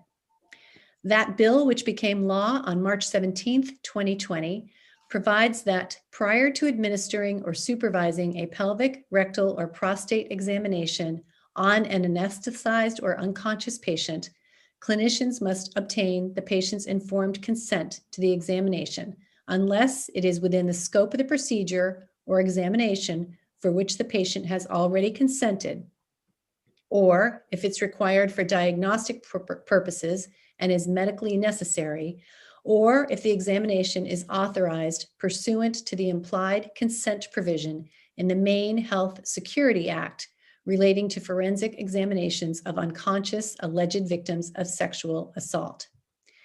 Despite our best efforts with this important bill, some ambiguity has arisen as to whether written informed consent is required for conscious patients.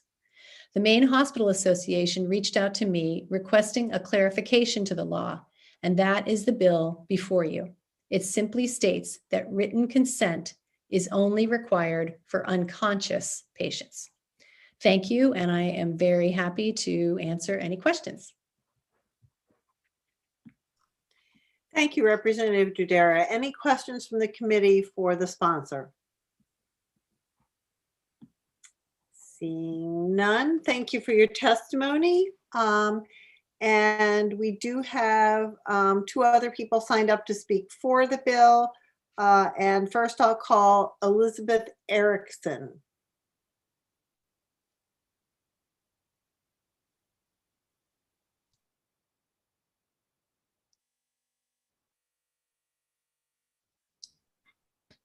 Hello.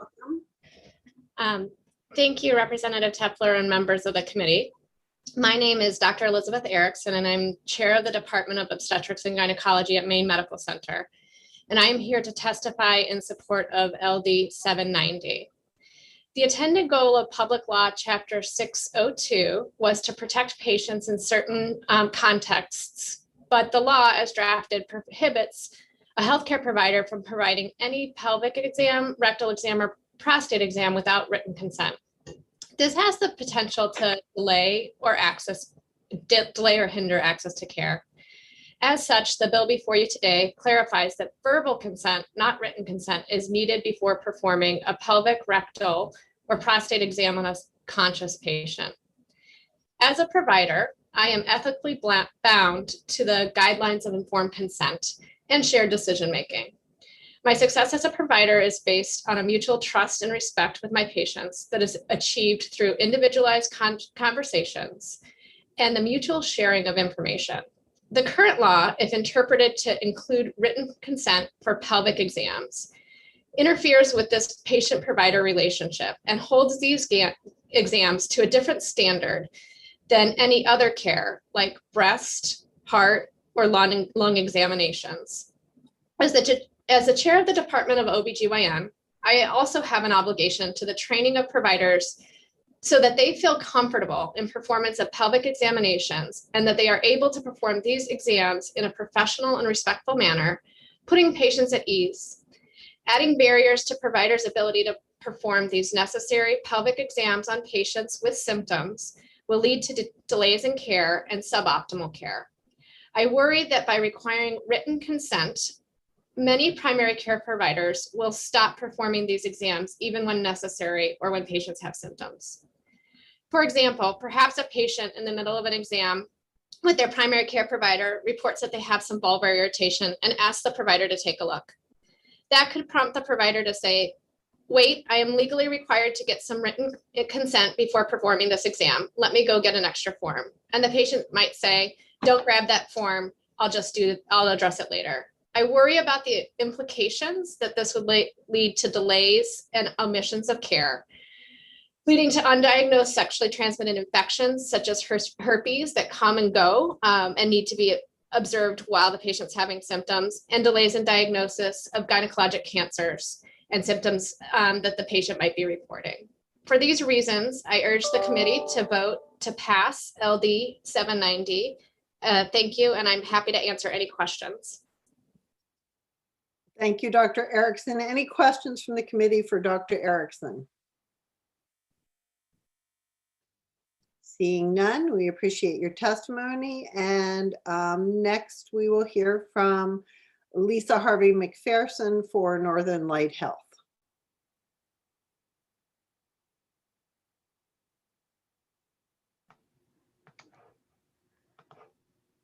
There. Good afternoon, Representative Tepler, committee members. My name is Lisa Harvey McPherson, and I'm here to speak in favor of this bill on behalf of Northern Light Health. Our understanding is the original intent of this bill focused on individuals that were going to undergo procedures for which they would be unconscious, and a requirement that they both understood verbally and with written consent to undergo that procedure. When the law became effective and we operationalized the law across Northern Light Health, what we realized is the statute applies to all of our outpatient settings in which patients are conscious and can verbally consent.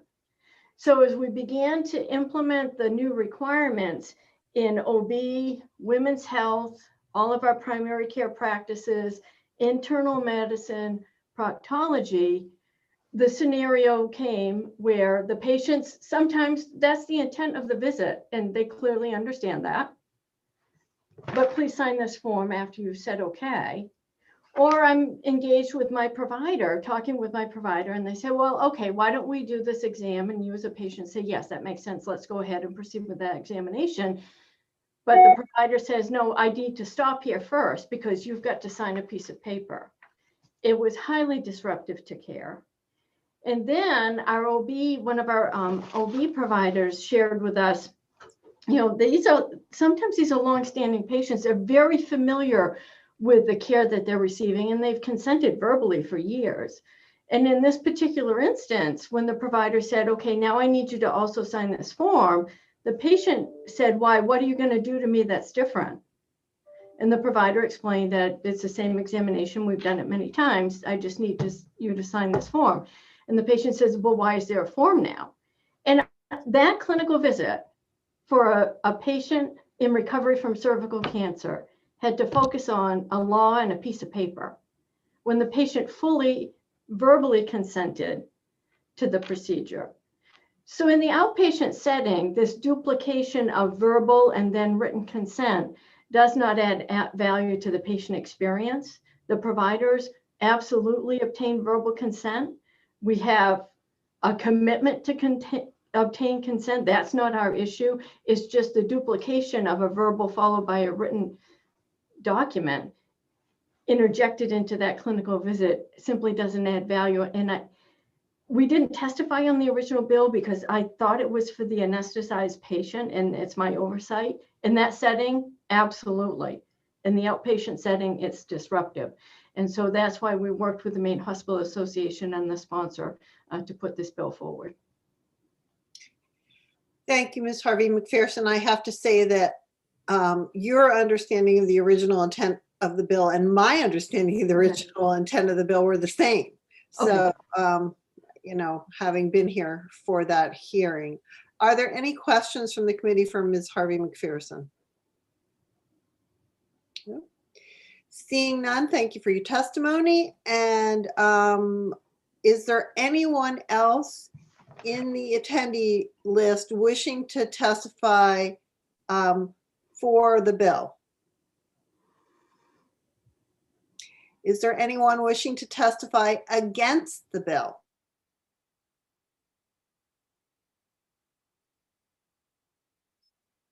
Okay, again, seeing none, is there anyone who wishes to testify neither for nor against the bill? Again, seeing none, I will bring the hearing on LD 790 to a close. And once again, we will announce the work session on this bill shortly. And we will proceed to LD 945. Oh, yeah, that's correct. I'm sorry. Sponsored by our very own Joshua Morris. Representative Morris, please go ahead and present LD 945 to us. Yes, thank you, Madam Chair. Senator Sanborn, Representative Tepler, distinguished fellow members of the Joint Standing Committee on Health Coverage, Insurance, and Financial Services. As you know, my name is Representative Joshua Morris from Turner. Today, I present to you LD 945, an act regarding notice by health insurance carriers of policy changes. I submitted this bill on behalf of the Maine Hospitals Association. Maine has an existing law in the books that attempts to regulate unilateral policy changes by carriers. Insurance contracts between carriers and providers like hospitals are large and complex. They regulate the day-to-day operational standards for qualifying practitioners, submitting claims, processing those claims, appeals, and so on. Policy changes are changes to those day-to-day operational rules. Carriers may change codes for claims at any time during the year. They notice these changes to the providers, and the providers are responsible for implementing them. As I understand it, this is not controversial. This bill seeks to address how the notice of policy changes are noticed to the providers. Beyond the current law, which requires notice be given 60 days in advance, it does not regulate how the notice is provided. LD 945 builds on the existing law by requiring that policy changes must be expressly noticed by the carriers. Others will follow me who have more detailed information on how this works and why this change would be helpful. When the Hospitals Association first approached me about this legislation, I asked them, as well as carriers, to work out concerns raised by this legislation. Since the law allows carriers to make unilateral policy changes, it is fair that they give adequate notice to providers when those changes are made. This will reduce the instances of claims being denied, which is better for the consumer. The challenge for this committee on bills like this is that we normally would ask the Bureau of Insurance to investigate the issue and make recommendations for changes in rule. Rules rather than statute are a better location for topics like this: time, place, and manner regulations. However, the Bureau does not regulate the business relationship between carriers and providers. Since the Bureau doesn't do this work and we don't have rules to amend, if it has to be done, it has to be done in statute. I'm hopeful this hearing today will spark more conversation between the parties involved. Then as a committee, we can memorialize an agreement between them in statute. Thank you, and I'll be happy to try to answer any questions some of you may have. I certainly, that anyone has, but certainly the folks coming behind me would have more in-depth knowledge of some of these various different agreements and rules and regulations. Thank you, Representative Morris. Are there any questions from the committee for Representative Morris, the sponsor of 945? Seeing none, we will turn to those speaking in favor of the bill. And first up, I have Ms. Harvey McPherson.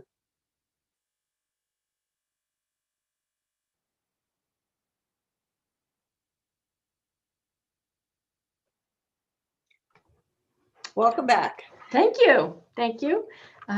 Representative Tepler, committee members, Lisa Harvey McPherson with Northern Light Health, speaking in support of this bill. You know, we spend a lot of time over many years, all the interested parties, committee members, carriers, providers, working on policies and statutes that improve the claims experience and the accuracy of claims. And this bill is kind of in that trajectory of bills. The challenge for us as a provider is there aren't clear, consistent communication practices when there are policy changes. So we have staff that are assigned to go out to websites, and they literally put on their calendars going out to review carrier newsletters. They sit and read listservs. They look at reimbursement policy changes, and they do cut and paste, and they find what the policy changes are. And that's how we put together our information. And when we miss something, we find out on the back end when a claim is denied.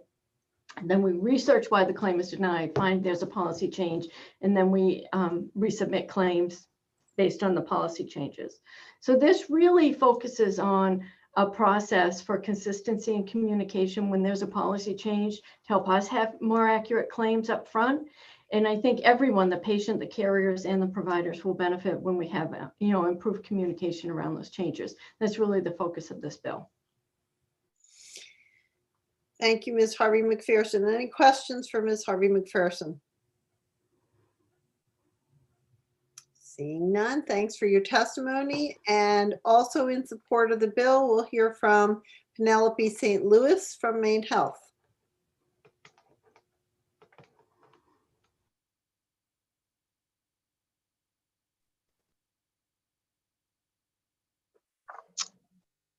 Good afternoon, Senator Sanborn, Representative Tepler, and members of the committee. I want to thank you for allowing me the opportunity to speak today. My name is Penelope St. Louis, and I am an AVP of payer contracting here at Maine Health. And I'm also here to testify in strong support of LD 945. Payers offering health insurance products in the state of Maine use varying methods and formats to notify providers of policy changes or additions.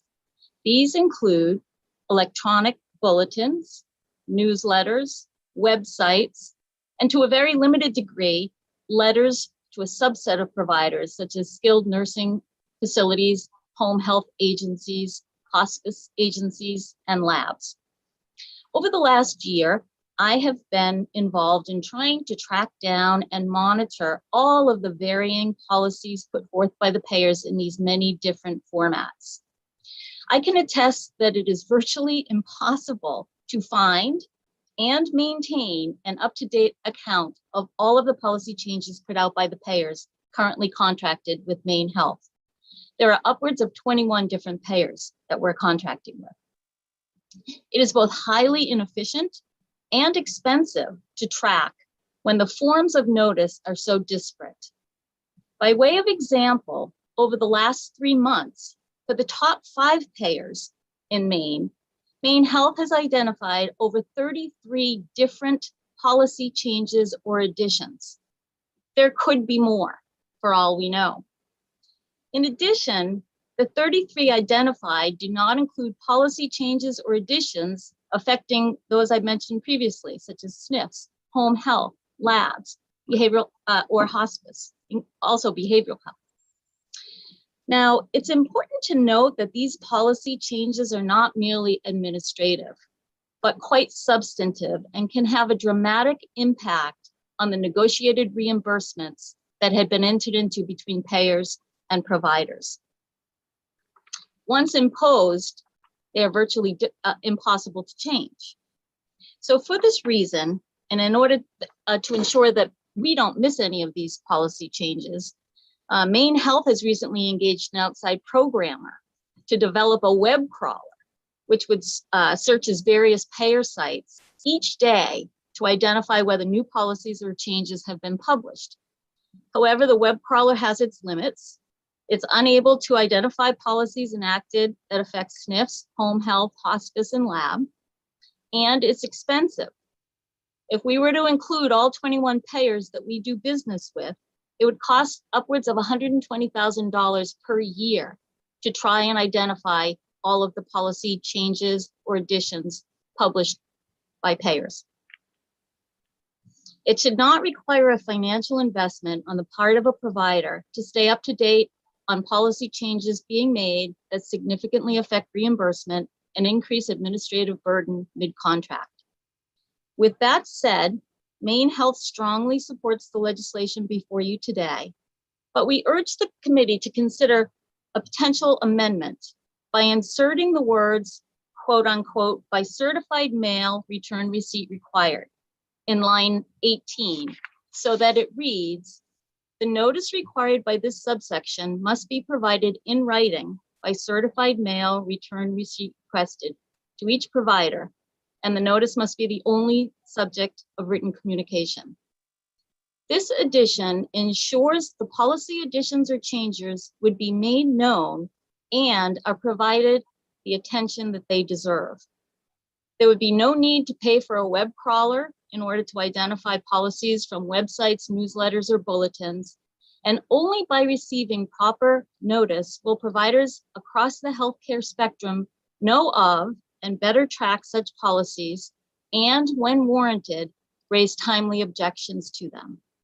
I thank you for your time and attention, and I'm happy to answer any questions you might have.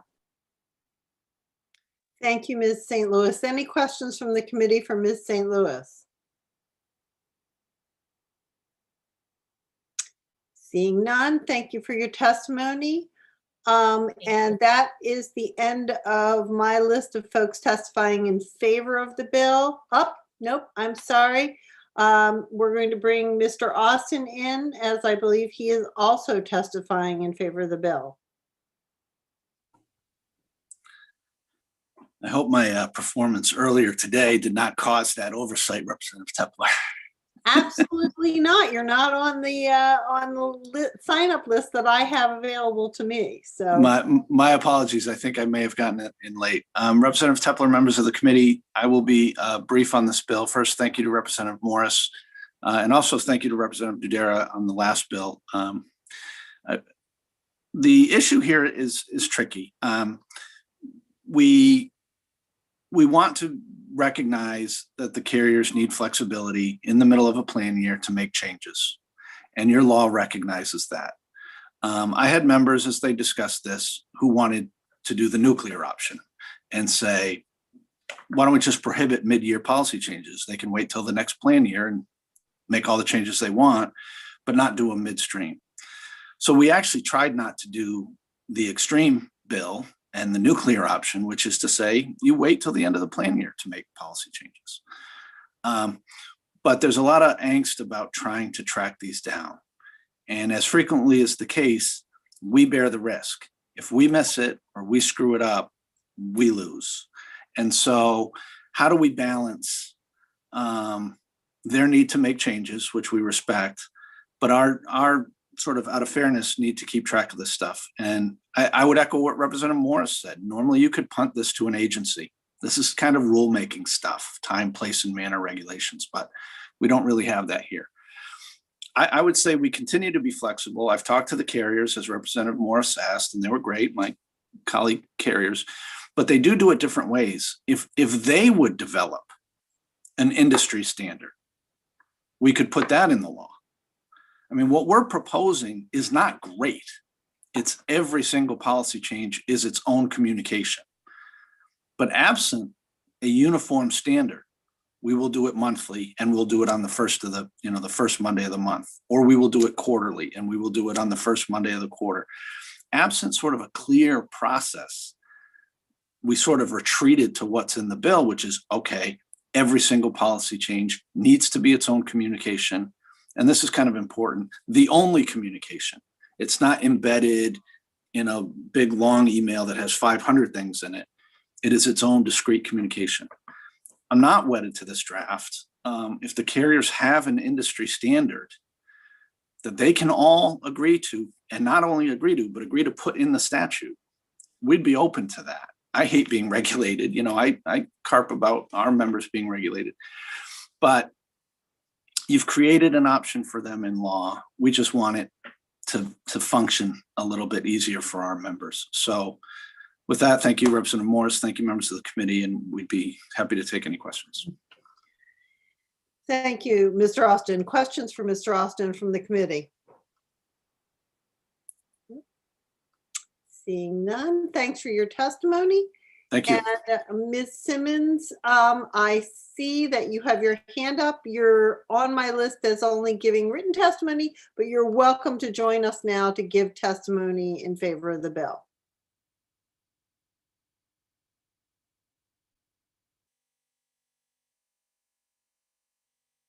Unmute. You are unmuted, but if you can turn on your video, that would There we go. great. There, yes. Well, hello, Representative Tepler, members of the committee. My name is Gwen Simons. I did submit some written testimony, but as people were talking, I wanted to add to that. I am the lobbyist for the Maine chapter of the American Physical Therapy Association. I'm a physical therapist myself and a healthcare lawyer in Maine and actually in Scarborough. Our association represents about 25 PTs and PTAs in the state, many of whom are private practitioners and have had some of these contract issues. I echo what the previous three speakers have talked about, and what is unique to private practitioners is they don't have the resources that the large hospitals have to be constantly looking for these policies. A personal experience that I had as a healthcare lawyer representing providers a few years ago was a policy that a carrier tried to implement. At the time, it was a change in the value of codes that resulted in was going to result in about a 7 to 9% reduction in reimbursement for physical therapy services. The carrier didn't even view this as a contract amendment. So they tried to pass it as just a policy change published in an electronic newsletter. I was able to dispute that method of notice because the contract did require a certified letter return receipt requested to be sent. And we were able to get the carrier to agree to go back and give that proper notice. During that time that notice was given, we had that 60-day window to go back and try to renegotiate with the carrier, and we're able to get some successful changes made so that the reimbursement was not reduced, or at least not that much. So I think it is really important that we give the providers an opportunity to get that notice by reliable means. It shouldn't be something that they might miss in an electronic newsletter, or that might go and get caught in their spam filters. Other states have passed laws like this.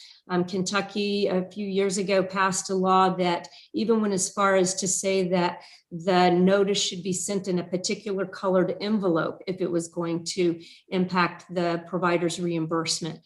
So I want to thank you for bringing this bill forward, and please consider passing it in the best interest of the providers who are really trying to stay in business, and this will be something that small that will help. And if you have any questions, or needing more information, my contact information is on my written testimony. Thank you. Thank you, Ms. Simmons. Any questions from the committee for Ms. Simmons? Nope, seeing none. Thanks for your testimony. And is there anyone else in the queue in the attendee list who would like to testify in favor of the bill? Okay, excuse me, seeing none, I will move to those who are speaking against the bill. And first on my list is Ms. Ossenfort of Anthem Blue Cross Blue Shield.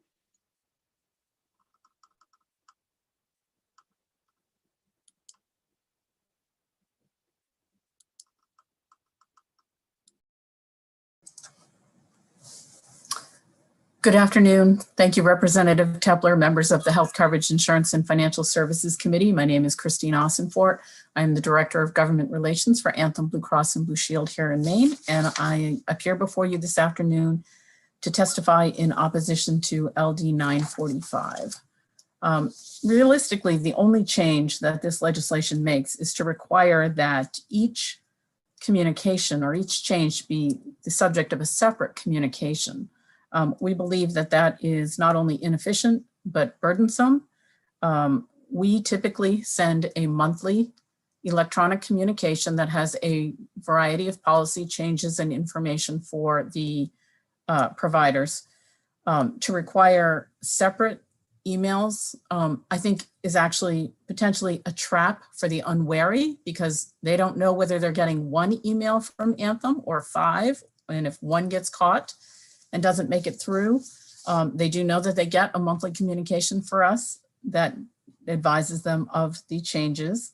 I would also note that one of the proponents indicated that they received these communications from 21 payers. Well, I would wager that only about 6 of them would actually be subject to this statute.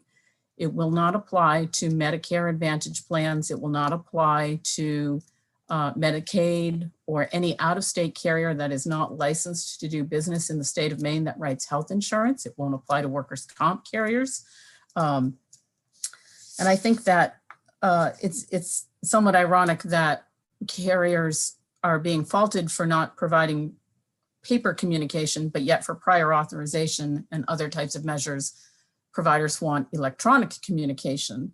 And finally, with respect to the development of an industry standard, I suspect that the providers have many different preferred means of communication. So in order for us to agree on a method, they have to also agree on what they would like to receive. So with that, I'd be happy to answer any questions that you might have, and I will obviously attend your work session as well.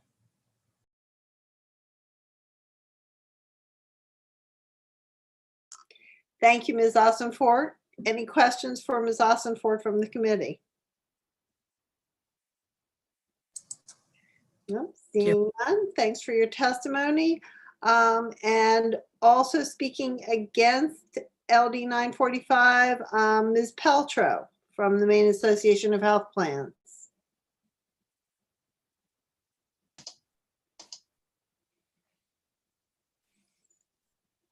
Welcome, Ms. Peltro. Thank you. Good afternoon, Representative Tepler, members of the committee. My name is Catherine Pelletro. I'm the Executive Director of the Maine Association of Health Plans, and I'm here today to speak in opposition to LD 945 as it is presented. As you've heard, Maine already has a law that requires 60-day notice, and carriers are complying with that, but they do it differently. Some of them communicate monthly, some of them communicate quarterly, some of them more frequently. And it is common for that communication to have a number of changes included in it. So that is all true. If this bill were to pass, as you've heard, the volume of communication between carriers and providers would increase substantially, with separate notices going, and the language in the proposal says to each provider. If the intention for that is to have notices go to the contracted entity rather than each provider, then that language does need some clarification. I also wanted to make the committee aware that billing and contracting changes occur for both parties. Carriers also face challenges on their side with appropriate notice from providers about billing practice changes, including things like variations of bundling and unbundling and excess or duplicate charges. This committee has discussed in some previous bills, facility fees. I also heard in some of the data that was presented a reference to the last 3 months, I believe. And I just want to raise for the committee some consideration about the degree to which these issues are possibly related to the COVID-19 pandemic. Early in the pandemic, there were no codes for COVID-related tests and treatments, new processes for telehealth, and other services related to the emergency. So initially, at least, COVID testing and care related to it may have been falling under broader buckets of services.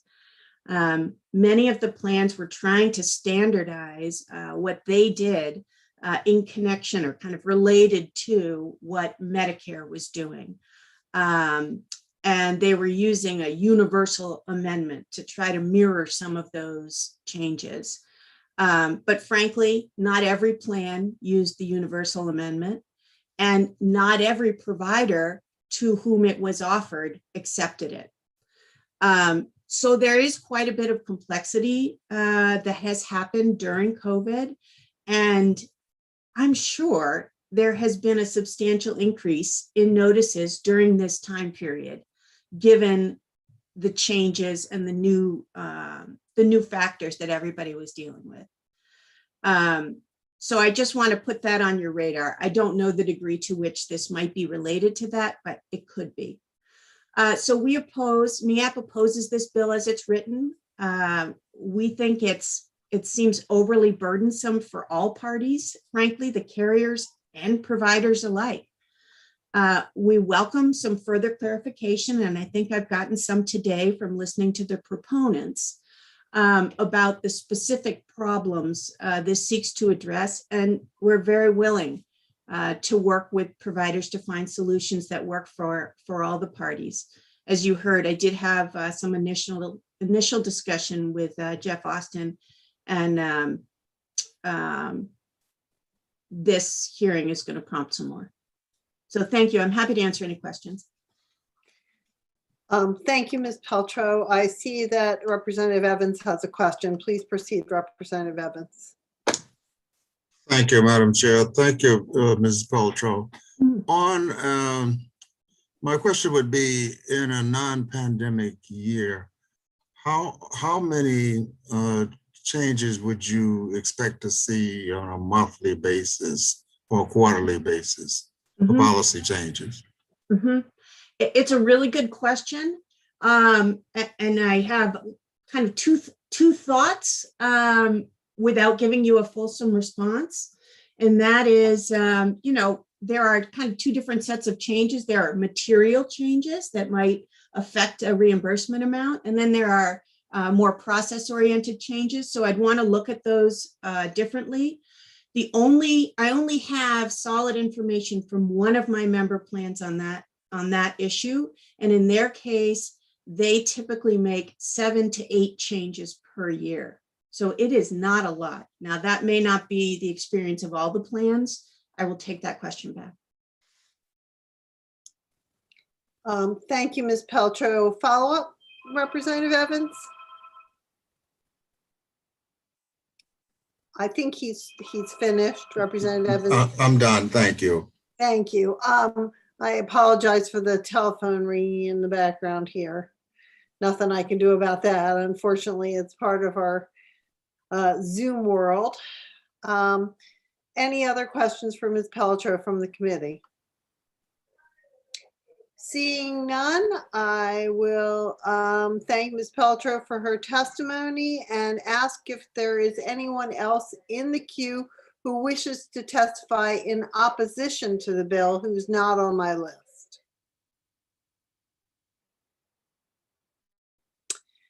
Seeing none, I will turn to those testifying neither for nor against and ask the superintendent to join us. Superintendent Chapa.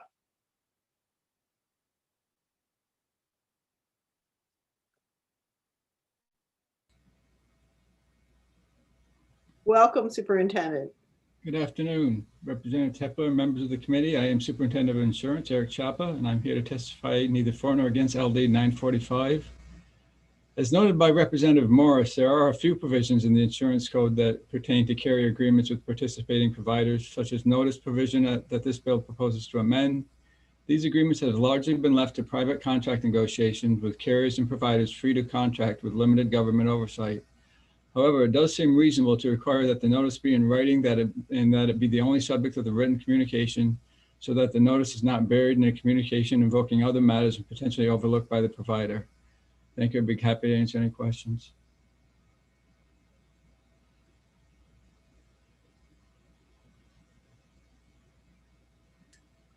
Any questions from the committee for the superintendent? Yes, Representative Arford. Yes, thank you, Madam Chair, and thank you, Superintendent, for being with us today. I want to make sure I'm on the right page with understanding what type of changes that we are participating in now might show up as being impacted by this legislation if it was to pass. For instance, if we pass the bill with the pharmacists saying that they now can administer services as well as sell the product itself, is that the type of change that either the provider would have to give notice for or the insurer carrier would have to give notice for? Could you give us an example of some changes? Or just one example would be fine. I think, Representative, it's probably best for the providers and to give examples of what they're looking for. Just the reason I say that is, you know, these are private contracts, and we just felt that the notice being in writing for changes to the contract seems reasonable to us. But the details of what they're talking about, I think your best examples will come from the providers. I'm not trying to be evasive, but I really think that's where you get the better real world examples. Thank you, Superintendent. And Representative Arford, I think the example you gave is not appropriate because these are contractual changes between providers and the insured, the insurance community.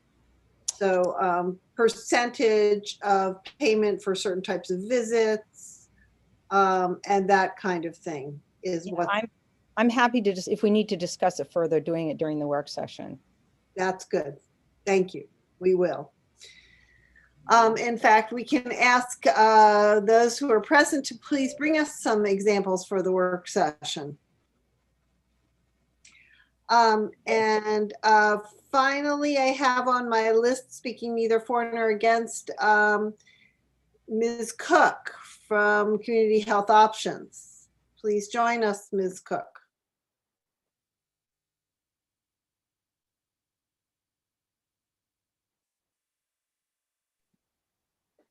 Good afternoon.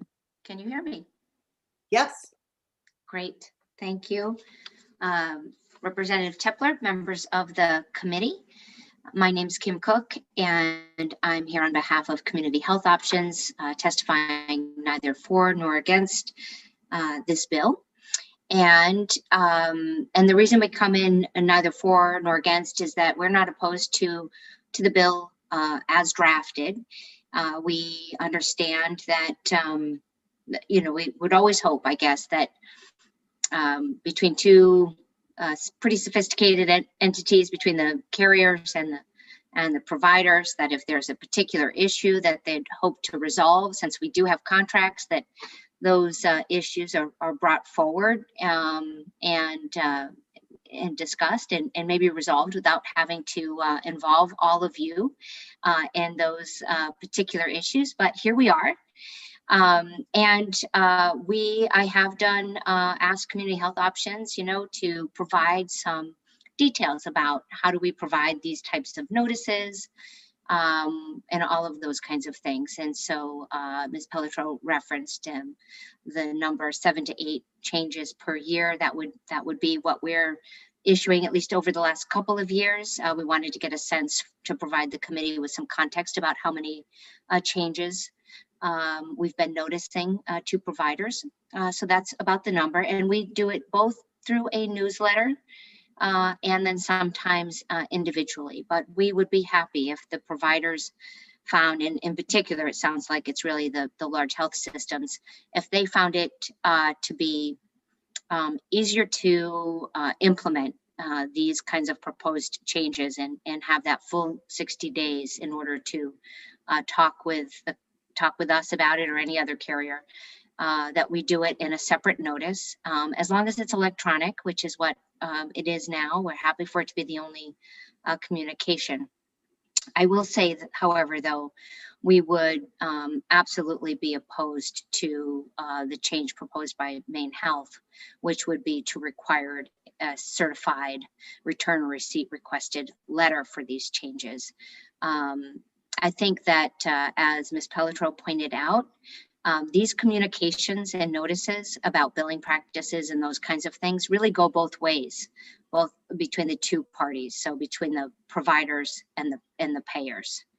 And to the extent this committee, wants to start specifying details like how that notice is provided beyond just it being in writing, then we would really ask for you to weigh in as well and provide that same level of specificity as the changes come back to the carriers. And I think it's going to add, honestly, unnecessary expense and complication to a system that's already expensive and complicated. And so I would, if the committee feels as though you want to make this change, we can certainly implement this by sending these specifically, whether it's to every provider as it's stated or specifying a certain department or email address, however works best for the providers, I think is fine with us.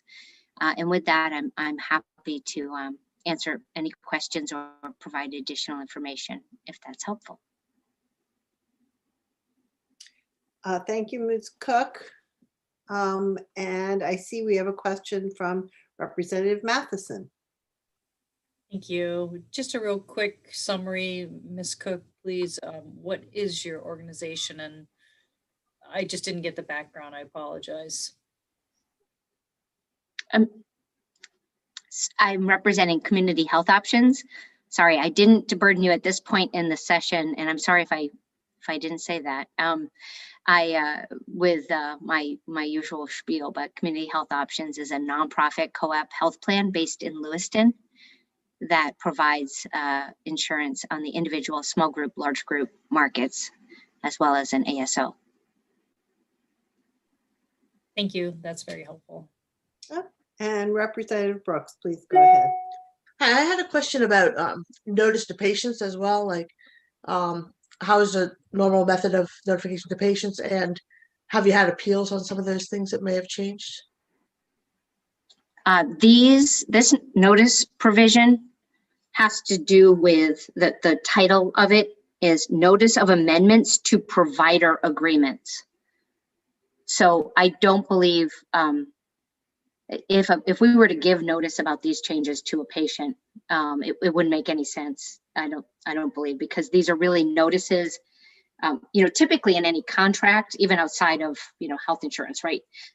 Notice provisions are actually one of the contractual sections, right? You kind of negotiate that out. And in this case, of course, in the insurance code, there is a provision in law, and what's proposed before you is really just to add one sentence on the end of the existing requirements. And so I don't think there's any notice to patients about these, because it's really between the payer and, well, at least the payers who are regulated, as has been pointed out. It's not 21 or 22 entities, it's likely 6 that you'd be regulating in this way. But it wouldn't make sense to be providing that kind of information to patients, because they're not billing the contracts with the providers, essentially. Does that answer your question, Representative? Okay, thank you. I apologize for that. No, that's okay. Any other questions from the committee?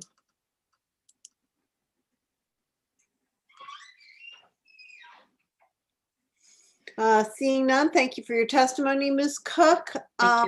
Is there anyone else in the attendee list who has a desire to testify on LD 945?